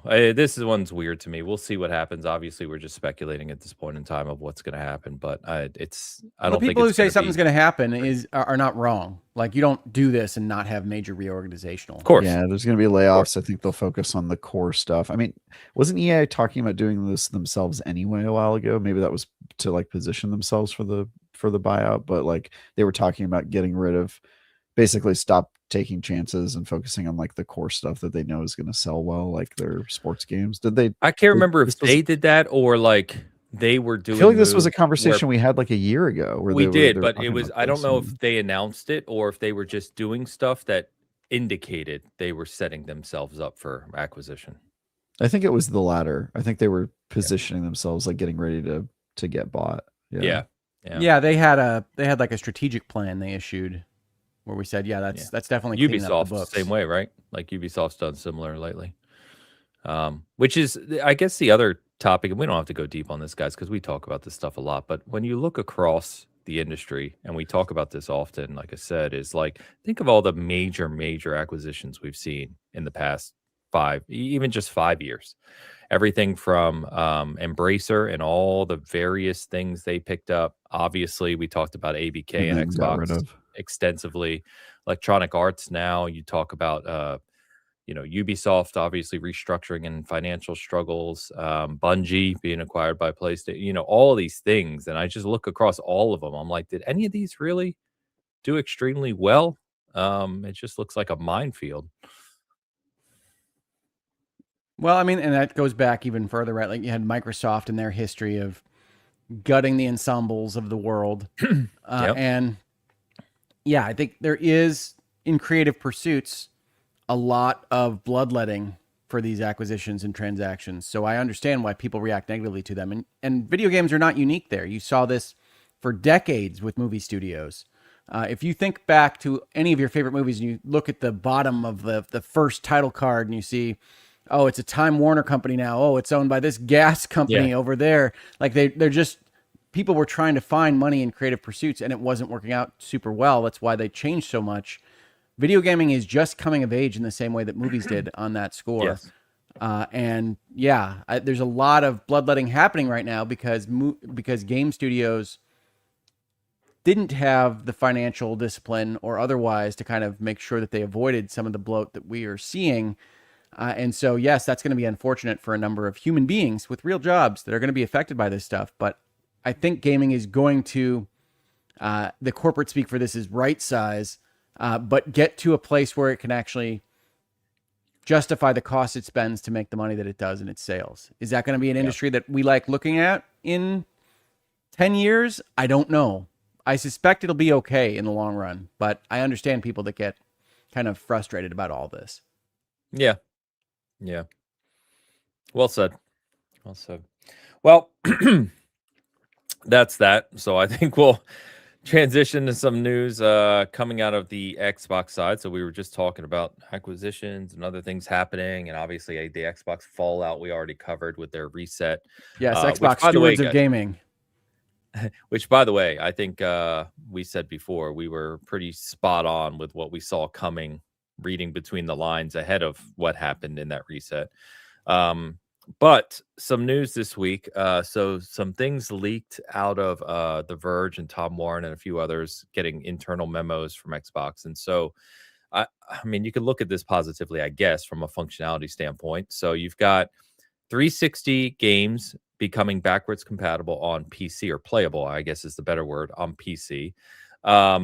Which is a supposed start to bringing more games to PC that were previously console only back in the 360 generation, as well as adding achievements to older games. So they're doing that as well. They did that with a few older titles. And the details of their disc to digital program that they're working on also kind of released. And so the plan is that actually, as we sit here today, they were supposed to start rolling out for insiders the disc to digital program. And basically, it's like we kind of referenced earlier, rumored earlier, which is going to be you put your disc in, it gives you the digital license to that game. And then if you sell that disc, or that disc gets someone else enters it on their account, you then lose the digital license and it transfers to that new owner. So something we've talked about quite a bit here that should just be done, in my opinion. Anyway. Yeah, this is what I said that Sony needed to announce as part of their announcement of getting rid of physical, is that you needed to announce this to make the landing pad better. But Sony is off doing its own thing. They are, and we'll touch on that too. Now, I don't know how true this is because there's been a lot of conversation that's flown around, and I haven't really dug into this. But someone, please, if you're in the chat or listening, can correct me or keep me honest here. I saw some rumblings that part of why Xbox is able to do this technically is that when they designed the Xbox One generation and they were coming in with their DRM, the what we've all talked about a million times, they basically developed a system internally in their infrastructure which assigns a unique identifier to every disk on the platform. Whereas other platforms, PlayStation maybe being one, don't do that. And so what this is empowering Microsoft and Xbox to do is exactly what we just said. They know what that disk is that is taken, and they can assign that unique identifier to an account and then give you the digital license to that game. And then if it changes hands, gets sold, what have you, they can transfer that license. I don't know how accurate that is. I'm just telling you, I've seen that conversation online. But it would seem, at least technically, to make sense as to why Xbox is further ahead with solving this to digital or physical to digital conundrum than, say, maybe PlayStation is. I also feel like they were thinking about it way sooner. Yes. They were thinking about backwards compatibility sooner. They were thinking about all digital sooner. In fact, they were proposing all digital like a decade ago plus. So something that they've been thinking about for a while. Maybe they have a better solution for it. I still think that people aren't going to be happy or satisfied with any of these solutions, but people are pretty resistant to change. Well, and I think it's oversold. Yeah. You think what's oversold? Sorry. The resistance, honestly. I think that it's going to be a relatively smooth transition. Yeah, I'm like the leader of the resistance, and I can promise you it's oversold. As much as we've debated on this show, like I want physical to stay, but yeah, it's a small percentage. We know that. But I think except for on Switch, which is thriving in the physical realm. Yeah. I think there's reasons for that too, which I'll touch on. But I think at least to your earlier point, Hogue, I know we all agree is that Xbox is trying to make headway before moving to whatever the hell the next generation looks like, right? Of kind of moving forward with this. And by the way, the chat seems to agree with what I said around what I just said, the unique identifier on every disc. And that foundation was built years ago that they can now leverage, which is great. This is also a great example of why you should be happy that Xbox is not going out of business if you are a PlayStation player. Also, right. This timing is not coincidental. Like they're positing against each other, right? And I think this is, this will push Xbox to come up with a better answer for what they do when discs go away, because it is inevitable. And if they have a better answer, it'll force PlayStation to maybe up their game. Although maybe that isn't the lesson of the PS5 generation. The lesson of the PS5 generation might be like, actually, you can just do whatever you want and be a bad product and people will still buy you because they're well, unfortunately, I think that's what Sony leadership has taken from the current generation. Yeah, I think so. It doesn't matter, guys. We got the brand. Yeah, you don't even have to make games, as it turns out. You can just make like 2 games a decade and they'll still like you because you made The Last of Us. But crazy. At least it forecloses the ability of Sony to say it's impossible, right? True. So Microsoft sitting out there doing things at least looks like they're doing more than Sony is. And yeah, maybe they thought about it better 10 years ago, but it doesn't change the fact that Sony's trying to get rid of the whole thing on the next generation, and they should have a plan for the people that have discs.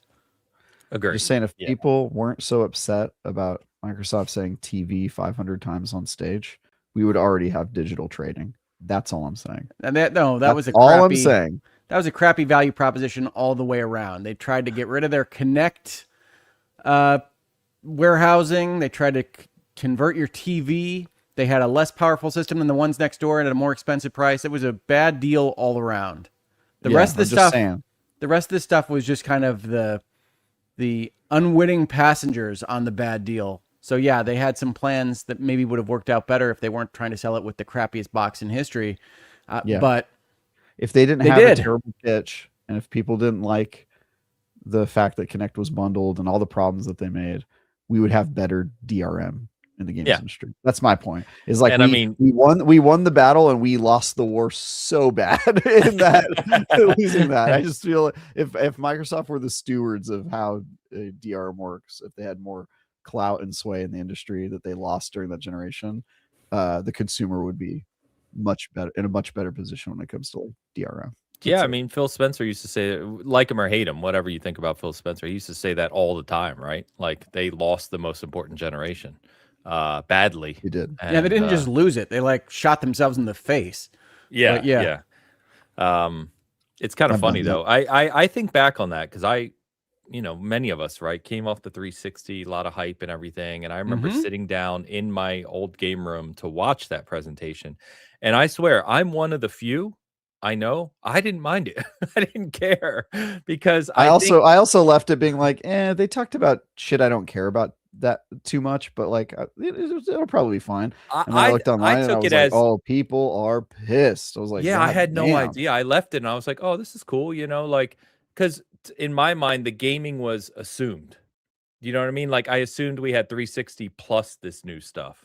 And people were just livid. And I was also like, used to, I remember at that time, it was pretty common for big conferences to talk to a more general audience. They weren't like talking to gamers at E3 all the time. They were talking to like the general public because E3 had like a broader reach than just the games industry. And so you were kind of used to those presentations being like, oh, well, they're not talking to me. They're talking to like people that care about football and shit like that. And so it's like, oh, okay, it's whatever. Also, I used the Xbox One feature where you could have the little like TV window, the split screen thing.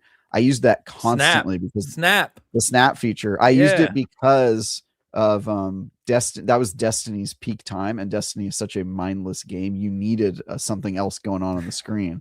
And so I got through all my Destiny grinding thanks to that. Like having something else on the second screen was like a huge. Dude, I love it. That's basically what I play. That's what I do with my Switch, right? I have something else on when I'm running around killing squirrels in Final Fantasy. Yeah, but on Snap you can look at one screen. Like it's all there. Whereas if you play on Switch and have the TV up, like it's. He had an Xbox One.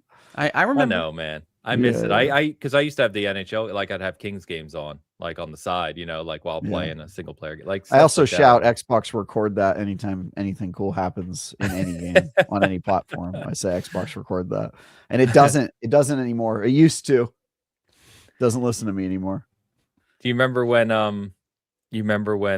you could have friends play party chat through speakers and you could yell Xbox turn off and you could shut off their console? I do remember that.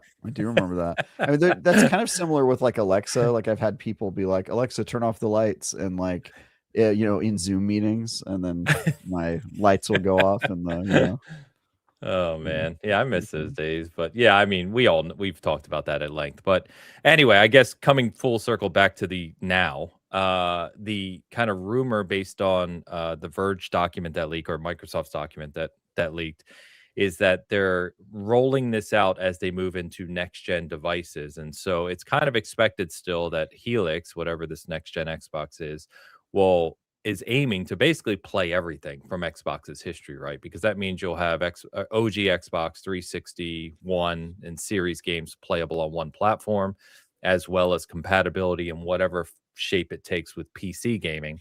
So it's going to be really interesting to see this box take shape and what features it has. So we'll see. The other thing they mentioned, on the Xbox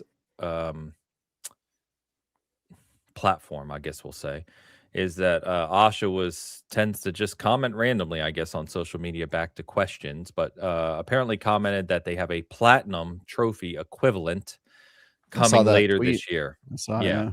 So I personally could not care less about this, but I know people do care about this. So Xbox already has that, to be honest. I think it's with the 100%. Yeah, it has the completed games list, which you can access at any point in time. So I think this is just now something will pop up, and they'll have like a separate list of they're making it a achievement versus just a separate Well, they got that little diamond animation for the rare achievements. You can have a new animation. Yeah, I think it'll be finish it something off. like that. It'll be something like that, and maybe it'll display on your profile more like prominently. But like it kind of already exists in Xbox, so it's not really. Whatever floats your boat, achievement hunters. Yeah, go for it. Go off, King. Fine, it's fine. I got all the skulls in Halo Campaign evolved, by the way. I found all the skulls. Yeah, wow, that's a lot. It's all 42. And then we did what I call a D playthrough, where I had her select all the skulls that we should have on, and she created a monster. She created a monster. She did all the stuff she thought was fun, and I was like, babe, a lot of these are not synergistic. For example, unlimited grenades and then also double blast radius for all explosives. Yes. I was like, you're not going to be able to shoot a rocket launcher anywhere. Now we die 90% of the time to our own grenades because they're just too powerful. It's like throwing a nuclear weapon with your hand. It's unbelievable. So that's my experience with Halo, by the way. Well, I was talking to someone because obviously one of the traditional hardcore things for Halos is lasso, right? Legendary all skulls on, and with so many skulls in Campaign Evolved, I haven't even looked online, but I'm like, is anyone attempting this? Because it would be third person, first of all, because one of the skulls is third person, no sprint, obviously, but then all these extra things, some of which you just mentioned on Legendary, and I'm like, is anyone gonna attempt this yet? Because I'm sure someone will, but I'm curious. Absolutely. They have a separate lasso mode where you can just click on it and it turns on all the lasso skulls and it like recreates the old version. But is it all 42 or is it just recreating it's just the old ones? It's recreating the old lasso. Doesn't count. Nope. And then so if you want to do all skulls, you can do all skulls, but a lot of them they do not. They're opposites of each other. So like having them all on is like silly. Like the game basically doesn't work if you turn on all. That's why I want to see it. You could, but yeah, it's crazy. Yeah. Anyway, the reverse of what we were just talking about with Xbox, and we talked about PlayStation just kind of having the arrogance, for lack of the better word, but they did finally comment here. So Lin Tao, who's the CFO of Sony Interactive Entertainment, basically came out and the quote was, "There are various reasons we made this decision, the biggest being that the digitalization of content overall has been progressing. That's the big factor. It's not just for PlayStation, but for all kinds of content. Digitalization, is progressing." And they put out a press release, if you saw this, of at least a social comment, if you will. And the funniest thing, you guys, we always laugh about on this show with corporate commentary, but they said, we've made this decision. It was well thought out. It took time. And the wording they used is said, "We are going to cautiously move this forward." And I had to post because I just laughed when I read it and said the word cautiously there means absolutely nothing. It's just complete PR speak to say we're going to cautiously move this forward. Like, you're just moving it forward. You're not, there's no caution. It's not like you have there's zero chance that you're going to pull back on this. They're just trying to communicate that they hear you.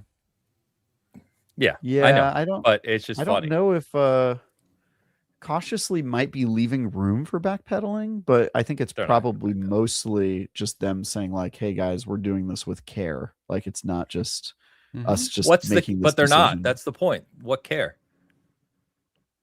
Like they thought it through and they have. Yeah, I mean, their platform is they don't think they're going to burn in the fire. For DRM. They have the worst platform for digital ownership.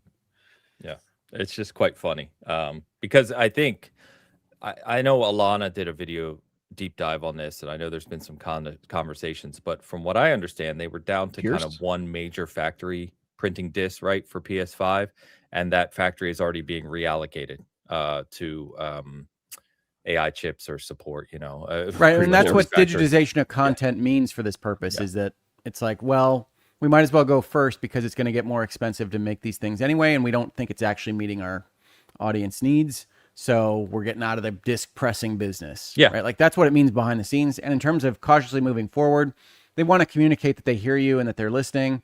But yes, the actual thrust is what people should take is we're not stopping. We're not stopping.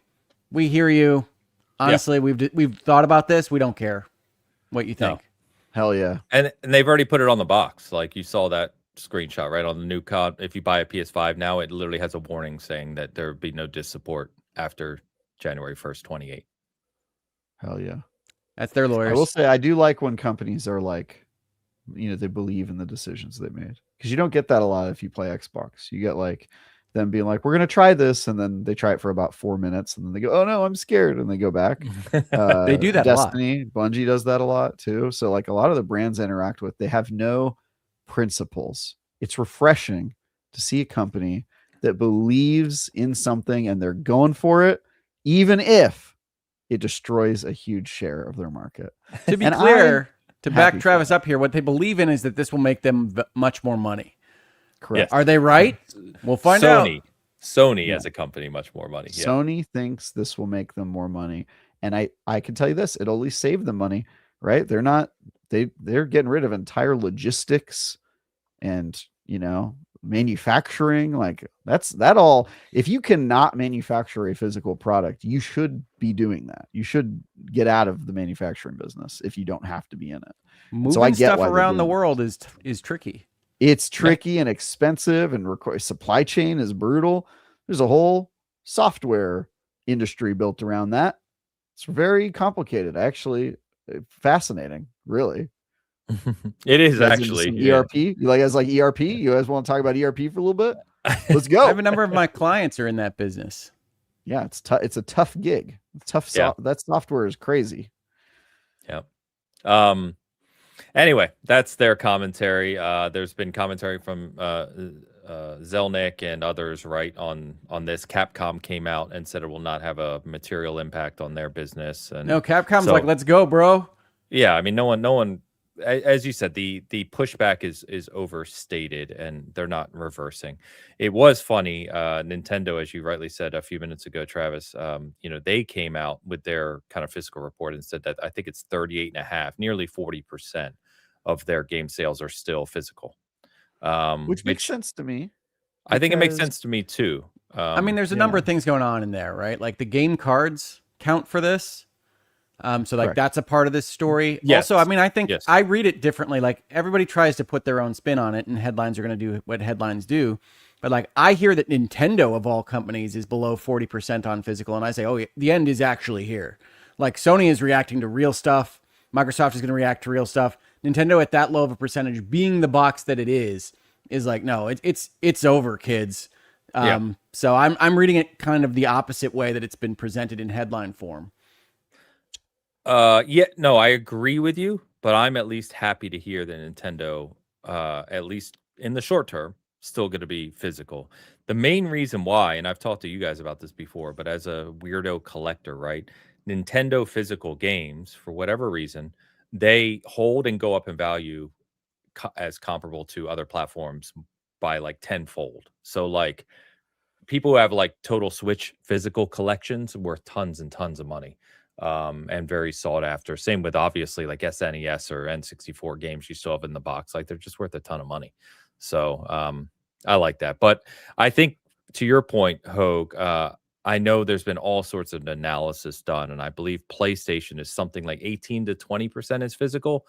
The problem is some people say it's less than 10%, but the problem you have there is that they factor in if you look at the detail, they're factoring games that never even had a physical release.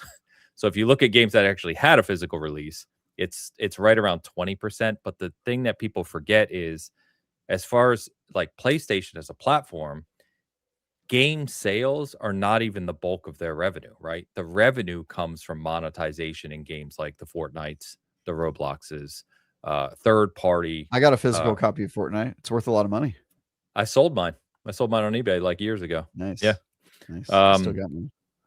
But that's where it comes from. And so, as you said, there's a million ways to break these statistics down. Obviously, Sony did that a while ago, combined with the manufacturing efforts, as you guys touched on. So this ship has sailed. Like anyone who still thinks there's going to be a course reverse here is. No, I was legitimately surprised that Nintendo was not still floating over 50.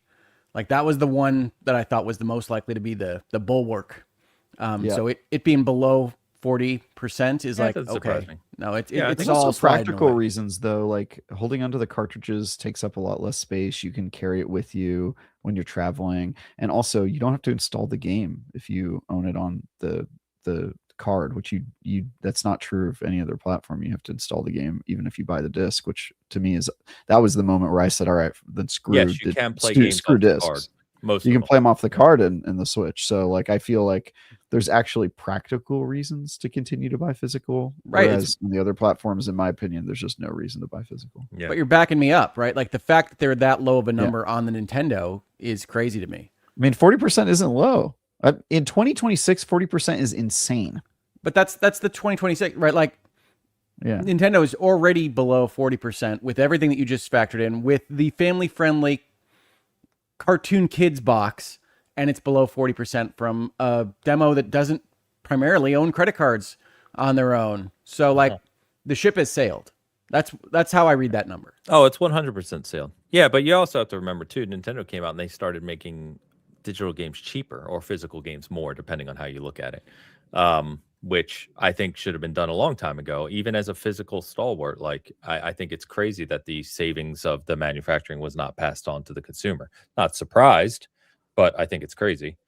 Well, you see all these companies refusing to return the tariff money. That's amusing. Speaking Nintendo of not being passed as well. on to yep, everybody.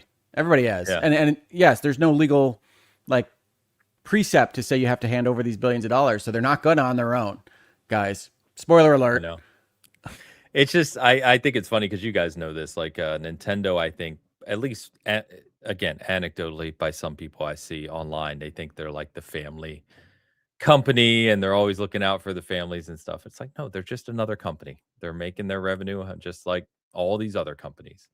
If you thought you were getting that tariff money back, being a Nintendo fan, no, not without the jaws of life being applied to them. Go get them, class action. Yep. Anyway, that's that. So the last thing I want to touch on, guys, today is I don't know if this is a first. I think it may be a first, or at least easily the biggest we've seen. So we got an announcement this week that the Grand Theft Auto 6 deep dive trailer that'll come later this month is going to be exclusively shown on Netflix exclusive for a whole 6 hours before it arrives on Rockstar's official YouTube channel. And I just have to wonder, I don't have to wonder really, but what the hell kind of game do you have where you can pull this off? I mean, that is crazy. It's crazy, dude. How much do you think they paid? How much do you think they paid? I don't know, but I guarantee it wasn't cheap. No, it's at least 6 figures, probably 7. Oh, I mean, yeah, it's gonna be in the millions. I was gonna again, we don't know. I'm throwing a dart. My guess was 10 million. You think 8 figures? I mean, I can't imagine it's not in the millions. I could see 8 figures. Yeah, it's definitely at least 7. I agree. Because at least from the Rockstar standpoint here, they are giving up certain amount of public acknowledgement at the outset, so they got to go get money for it.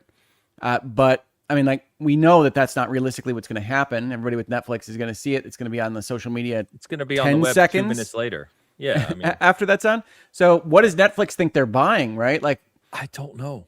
Who's going to subscribe to Netflix for it? I actually think it will pop on Netflix because people will just hear it's on Netflix and they'll be like, yeah, I'll go watch it on Netflix, but I was already subscribing. I'm not going to look on YouTube either. You know what I mean?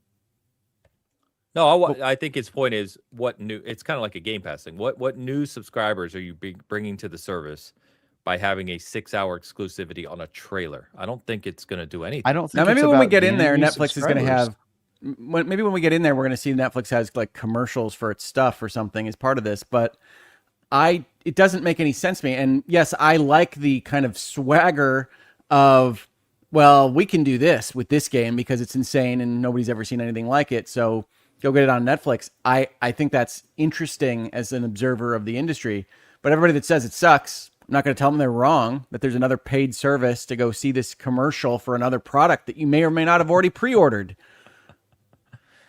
Yeah, it's wild. I mean, I think it's not about getting new subscribers. I think it's about reminding people that Netflix is like the hot place to see new content. It's like, oh, you're logging into Netflix everybody's logging into Netflix to go see the new GTA 6 trailer, and that is bound to create some sort of like social kind of credit, or you think it's just brand ID, we're the cool kids kind of thing. We're the cool kids, and we're the company that's big enough to like get the GTA thing. Yeah. Well, hey, I respect the effort of extracting money from Netflix for seemingly nothing. So like, oh yeah, I mean the fact that GTA was able to pull this off is unbelievable work. I truly am stoked, and it has to be a first, right, Ains? Like, there's no way this is. No, it's a first. Before. Yeah, it's just crazy. I mean, we've talked many times here, as has everyone, about how big GTA 6 is going to be, and I think we're even underestimating it. If you saw, Strauss came out this week and he said that the pre-order numbers have pre-orders. This is the CEO of the company, exactly. Yeah, saying that they have been astonishing. I'll be honest. I don't know what they expected. Honestly, that I want to know. I want to know the behind the scenes here, because I would have had that number as so high that if it still is astonishing with the number I would have set, you should just like buckle down, kids. It's going to be the apocalypse on November. Well, that's 19th. what I mean, because keep in mind, if I remember correctly, they were already banking, as you would, because it's freaking GTA, but they were already talking about this release as part of their fiscal results. So I have to imagine that their expectations of sales are already through the roof, Hogue. So for him to come out and say that pre-orders are astonishing is wild. And keep in mind, I'm about to curse. We're 3 months out from release. It's not like this is releasing in 2 to 3 weeks. No, I think today is the 100-day mark. Yeah, I think it's 100 days, like today or tomorrow. Do you think they already are profitable based off of pre-orders? I mean, they've been working on it for a decade. I mean, they're saying that's my question is, are they already profitable? I could see the answer being yes, and that is freaking crazy because it's a $2 billion game. Yeah, they're saying, billion plus between, especially once you include marketing, right? But which they are now getting paid for, by the way. Exactly. If you put the Netflix deal, their pre-order stuff, maybe any other third-party deals they've already done, are they already making money? That's what's the most would be they're probably close. That's what's the most intriguing to me, right? Like, once you have this Netflix deal, which is insane on its face, it's like, what other deals do we have between now and November? What do they got in their back pocket? Yeah, there's going to be some crazy crossover thing that we're going to be like, okay, they're going to buy out the Empire State Building to just play scenes from it. I don't have any idea what's going to happen. You're right. I think we have only seen the tip of the iceberg. This signals to me 3 months out. This type of effort on Netflix signals to me that this marketing push that we're going to see in September and October is going to be unlike anything we've ever seen for any product ever. Yeah, we already knew it was going to be the biggest selling media content in human history. By default. When I saw that headline, by the way, Ains, about pre-orders exceeding expectations, I went and I was like, did I pre-order this game? Because I'm probably covering this game. I'm probably going to get a copy of it, right? So I was like, I did pre-order this game, which is like something I didn't even know. I was like, wow, I never do that. I never pre-order games because I always assume like, oh, I might cover it. Like, there's no point to buy it. I bought GTA 6. I don't know. I haven't pre-ordered. That's why I know it's 100 days is because they got the little timer running. Oh, nice. Yeah, I haven't pre-ordered yet. Obviously, I will. I mean, yeah, this I don't know. The whole thing is just it's going to be fun to watch, honestly. Because it is. As viewers of the industry. Yeah, I'm curious. Exactly. I'm curious to see how big this is. I keep telling my wife, I'm like, we pulled up Netflix the other night and I was like, look, GTA 6 is here now, because I've been telling her how this game is you're going to not be able to avoid it. No matter where you consume content, anywhere, you're going to see GTA 6. Yeah, it's going to be like the summer of Phantom Menace. For those of you that were around for that, where it was just Anakin Skywalker on your pizza box. Down to everywhere. Can you put GTA characters into a Happy Meal though? I don't know that you can. Oh yeah, no, it'll just be rated. It'll be like classic cars, like Hot Wheels will have a branded like Miami car set that's going to be Grand Theft Auto 6. It goes in your Happy Meal. They'll call it the Grimace. It'll be a whole thing. McDonald's will be in GTA 6, and McDonald's will pay for that right. Yep. Rockstar has sold official branding in every inch of fake Miami. Sorry, Ains. They already have Burger Shot. That's, I think they have a non-compete with Burger Shot. I mean, it's a competitive market inside GTA 6. You know what I mean? It's true. Yeah, it's going to be insane. And yeah, I like this. My daughter, my eldest daughter, is so excited about just seeing this craziness because we watched like the teaser trailer for the pre-orders being like the date of the pre-orders go up to 10 million views in like an hour or whatever it was. And like, she thinks this is just insane. And she loves seeing the fervor. So now we've watched the trailers, guys. I don't know if you know this. We actually haven't seen like anything of this game that isn't years old. So like this extended look might show something that looks completely different at this point. We have no idea what this looks like in practice. But they've done this before. Like, I feel like I already know what the video is going to look like. It's going to have them walking through a crowd, and it's going to explain how a certain part of the mechanics work. Like, they did this with Red Dead 2. Yeah. I think they had 7 videos like this, and they did it with GTA 5 as well. Yeah, with the narrator and walking you through. Yeah, we don't have any of that walkthrough. We don't know how it differs from 5. We don't know what's the same. We don't know how it looks right now, years after we last saw it. Right. But we know, because it's on Netflix, that it's not going to be... What was the recent commercial that just like, or was a demo that just like completely flopped? Like, people, they showed it and people were like not stoked about it. We were talking about it on this show. High Guard? Maybe 6 months ago. High Guard was the one. High Guard. Yeah, that's it. We know it's not going to be like a High Guard. Like, what the heck? Why didn't they just do this differently? Right. Like there's people who've seen this trailer already, and including people at Netflix. And they're excited enough to pay money for it. Probably. Yeah, I mean, and they call it a deep dive, so it's going to be. Yeah, no, it's going to be those narration ones. Yeah, yeah, of course. Yeah. And again, obviously, Rockstar is confident enough to put this on Netflix to hundreds of millions of people and eventually billions of people when it spreads. Right, 3 months ahead of launch. So, yeah. I'm excited, guys. I'm excited. You guys know this is my most anticipated game this year, so I'm eating. I honestly think once it's shown and people see it, because they're going to blow people away again, as they always do, and the hype is going to get everybody, and this game is going to take over. I mean, we've said that a million times, but I just don't think we're ready for. Nobody is ready for the level that GTA 6 is going to reach. We did not have social media and this kind of connected culture the last time a GTA released, and it's still been the best-selling game in the past decade. Circana confirmed that this week. So did you guys see that the past decade, 10 years, GTA 5, which is older than 10 years. And hasn't had a release in those 10 years. Yeah, no, it's like 2013 game right? in the past 10 years. Yeah. And Red Dead 2 is the 3rd best-selling game in the past 10 years.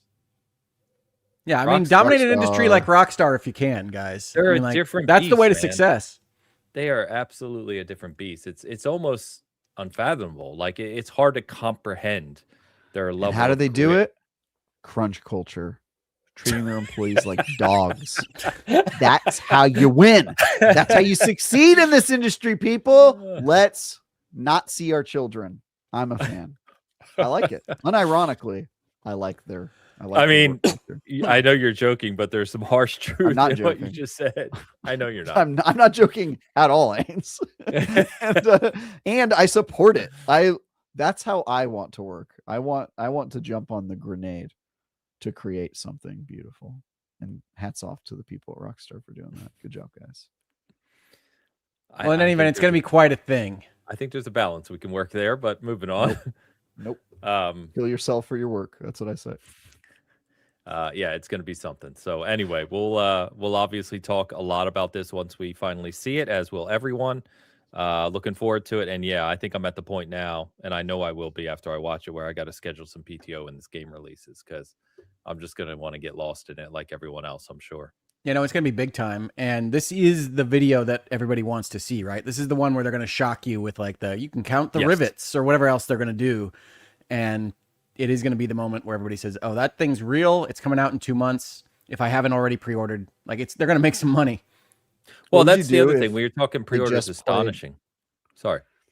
I was going to say, what would you do if you logged onto Netflix and you clicked on the GTA deep dive and they just played that 30-minute Starfield explainer video that they did during that review? About like religion and God and things? It's just Starfield and like people talking about it. And at the end, it just says GTA 6 November 19th. Here's the fucked up part. I would be way more excited if they did that, because I'd be like, look how confident they are. They're even trolling us. Like, they know it's going to be good. It's just like, Rick Astley never going to give you up. 30 minutes. Yeah, exactly. Yeah. But I mean, do the math, right? We already said that the actual copy of this game is $100.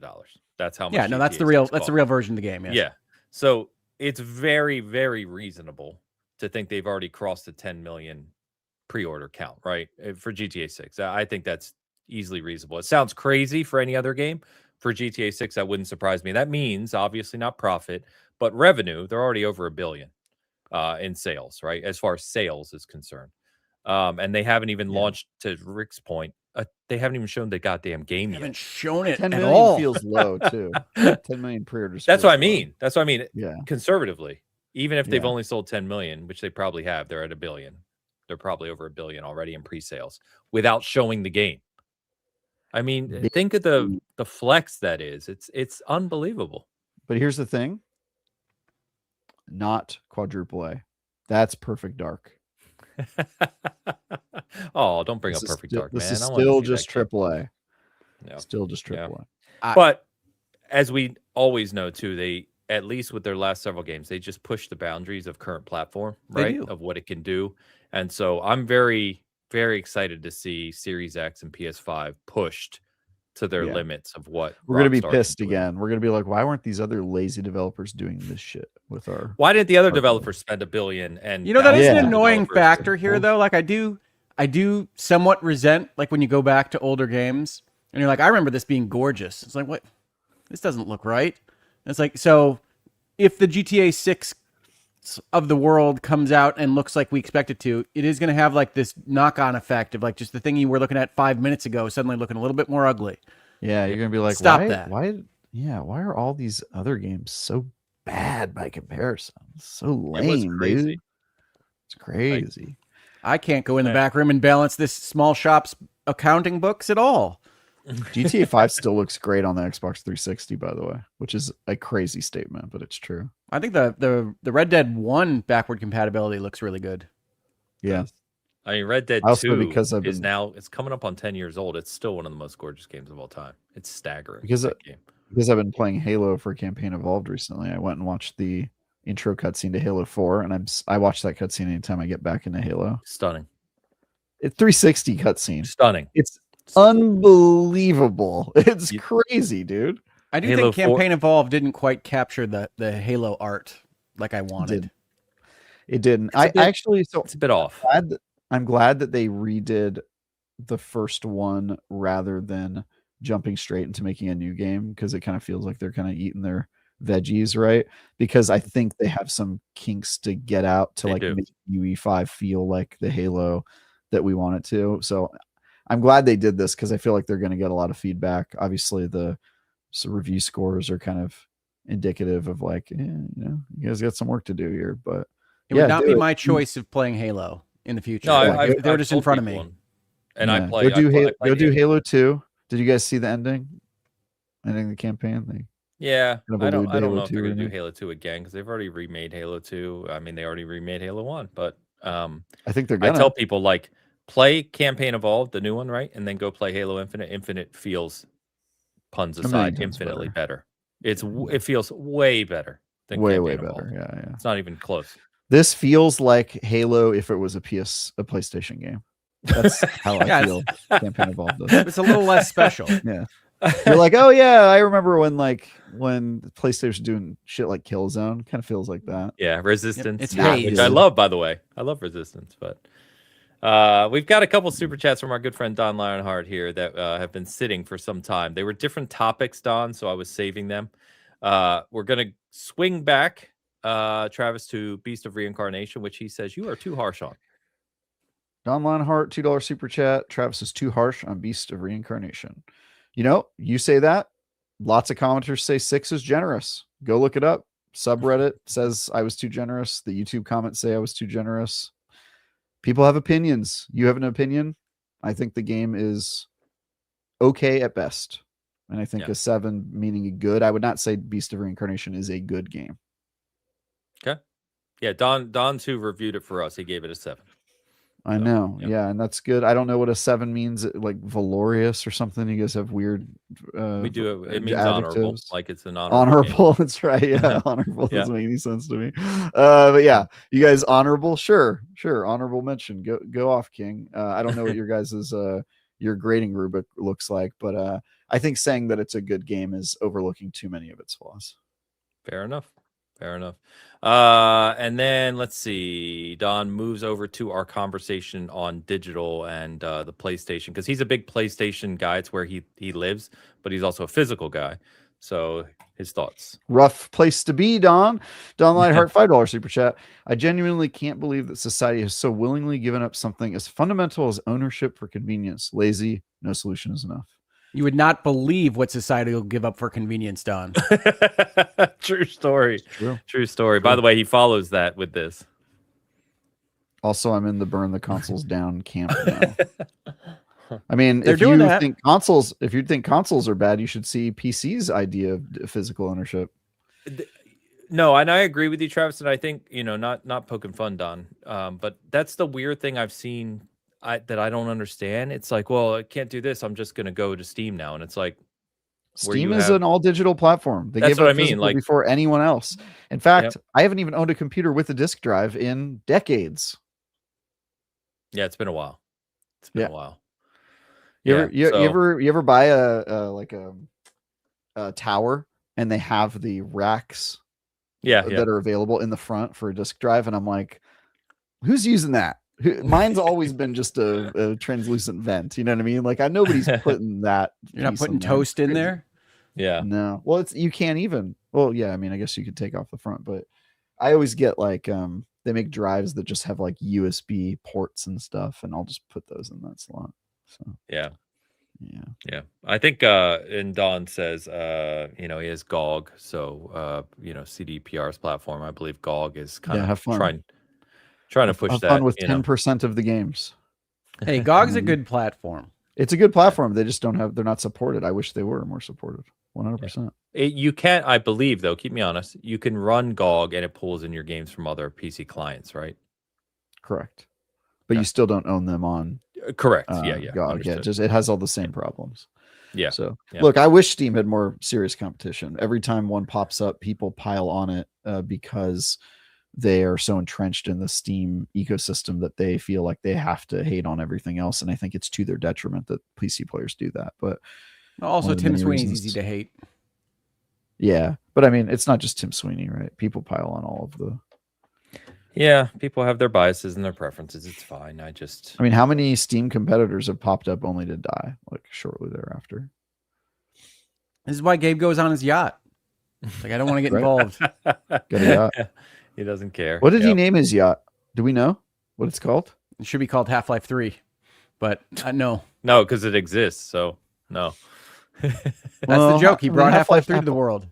Half-Life Alex. Yeah.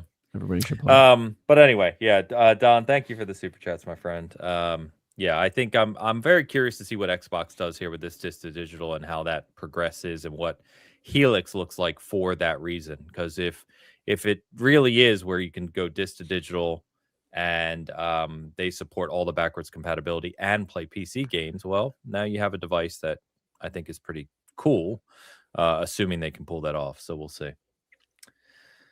All right, boys, let's wrap it up. We just hit the 2-hour mark. Long show for us this week, catching up on everything. A couple things to mention from the SG side of the house. So Beast of Reincarnation review, Don's review is up on the site if you want to check that out. I also reviewed some hardware recently. Epo Maker, which is a company that makes gaming keyboards, mice, peripherals, and stuff. I reviewed one of their gaming keyboards and this actual mouse, which they call the Epo Maker Click wireless gaming mouse. So been using them, have some thoughts on them you can check out. We have some coverage on other titles coming this week. And then last week when we were off, after people requesting this of me for a few years now, I'm way, way, way behind. I finally took the time to do another tour of my updated gaming room. I didn't realize the original video was 7 years old at this point. Time just disappears. So anyway, been a lot of nice comments and feedback and conversation on that. So thank you for that. But that's up if you want to see this crazy ass gaming room and all the collectibles and statues and everything else that I have up and around. So that's up if you want to check it out. Arctic Wolf says, thank you for showing us your game room. Absolutely beautiful. Thank you, my friend. Appreciate that. Boys, Travis, I'll go to you first this week. Show me your wares, sir. My wares, Beast of Reincarnation review. You can see me talk about it on Kind of Funny as well. Did I do anything else? I'm doing a lot of previews work this year. That's why they have me flying all over the place doing stuff. Some of these games I can't talk about and won't be able to talk about for a while, but and some games I'll never be able to talk about, I don't think. But yeah, I'm looking at fun stuff. It's a good year. But yeah, I'm doing few reviews, and I'm not on a review right now. I'm just helping with the Big Walk review, and Mitchell's playing Tokon, and yeah, I'm kind of in between stuff, working on previews. Who's doing Mortal Shell for you guys? Do you know? Can you say? I think it's me. Our codes out yet? I don't think so, but yeah, they should be probably tomorrow. I'm guessing. Yeah, it's probably me. Yeah. Okay. Cool. I'm not doing that one, assuming we get it, but I'm very curious about it. So, well, I'll let you know if and when I get codes. Cool. All right, Hogue, what you got? I have no wares. I know you're used to this announcement, but I'm going to get wares soon, I promise. I am otherwise providing wares to my clients under attorney-client privilege, so there's nothing to share with y'all. But thank you for asking, Ains. Fair enough. I understand completely. So that's why I was happy to get that game rev vid, because I think it's the first non-Bitcast vid I've done in a while. So yeah, it was nice. But I'm getting anyway, close. Yeah, cool. Chat, you've been awesome. Thanks for hanging out with us today. Thanks for enduring the week off, enjoying the games, everything else. So check out the stuff we mentioned. We will be back next week, of course, and hope you have a great week of gaming, whatever you are playing. Until then, peace.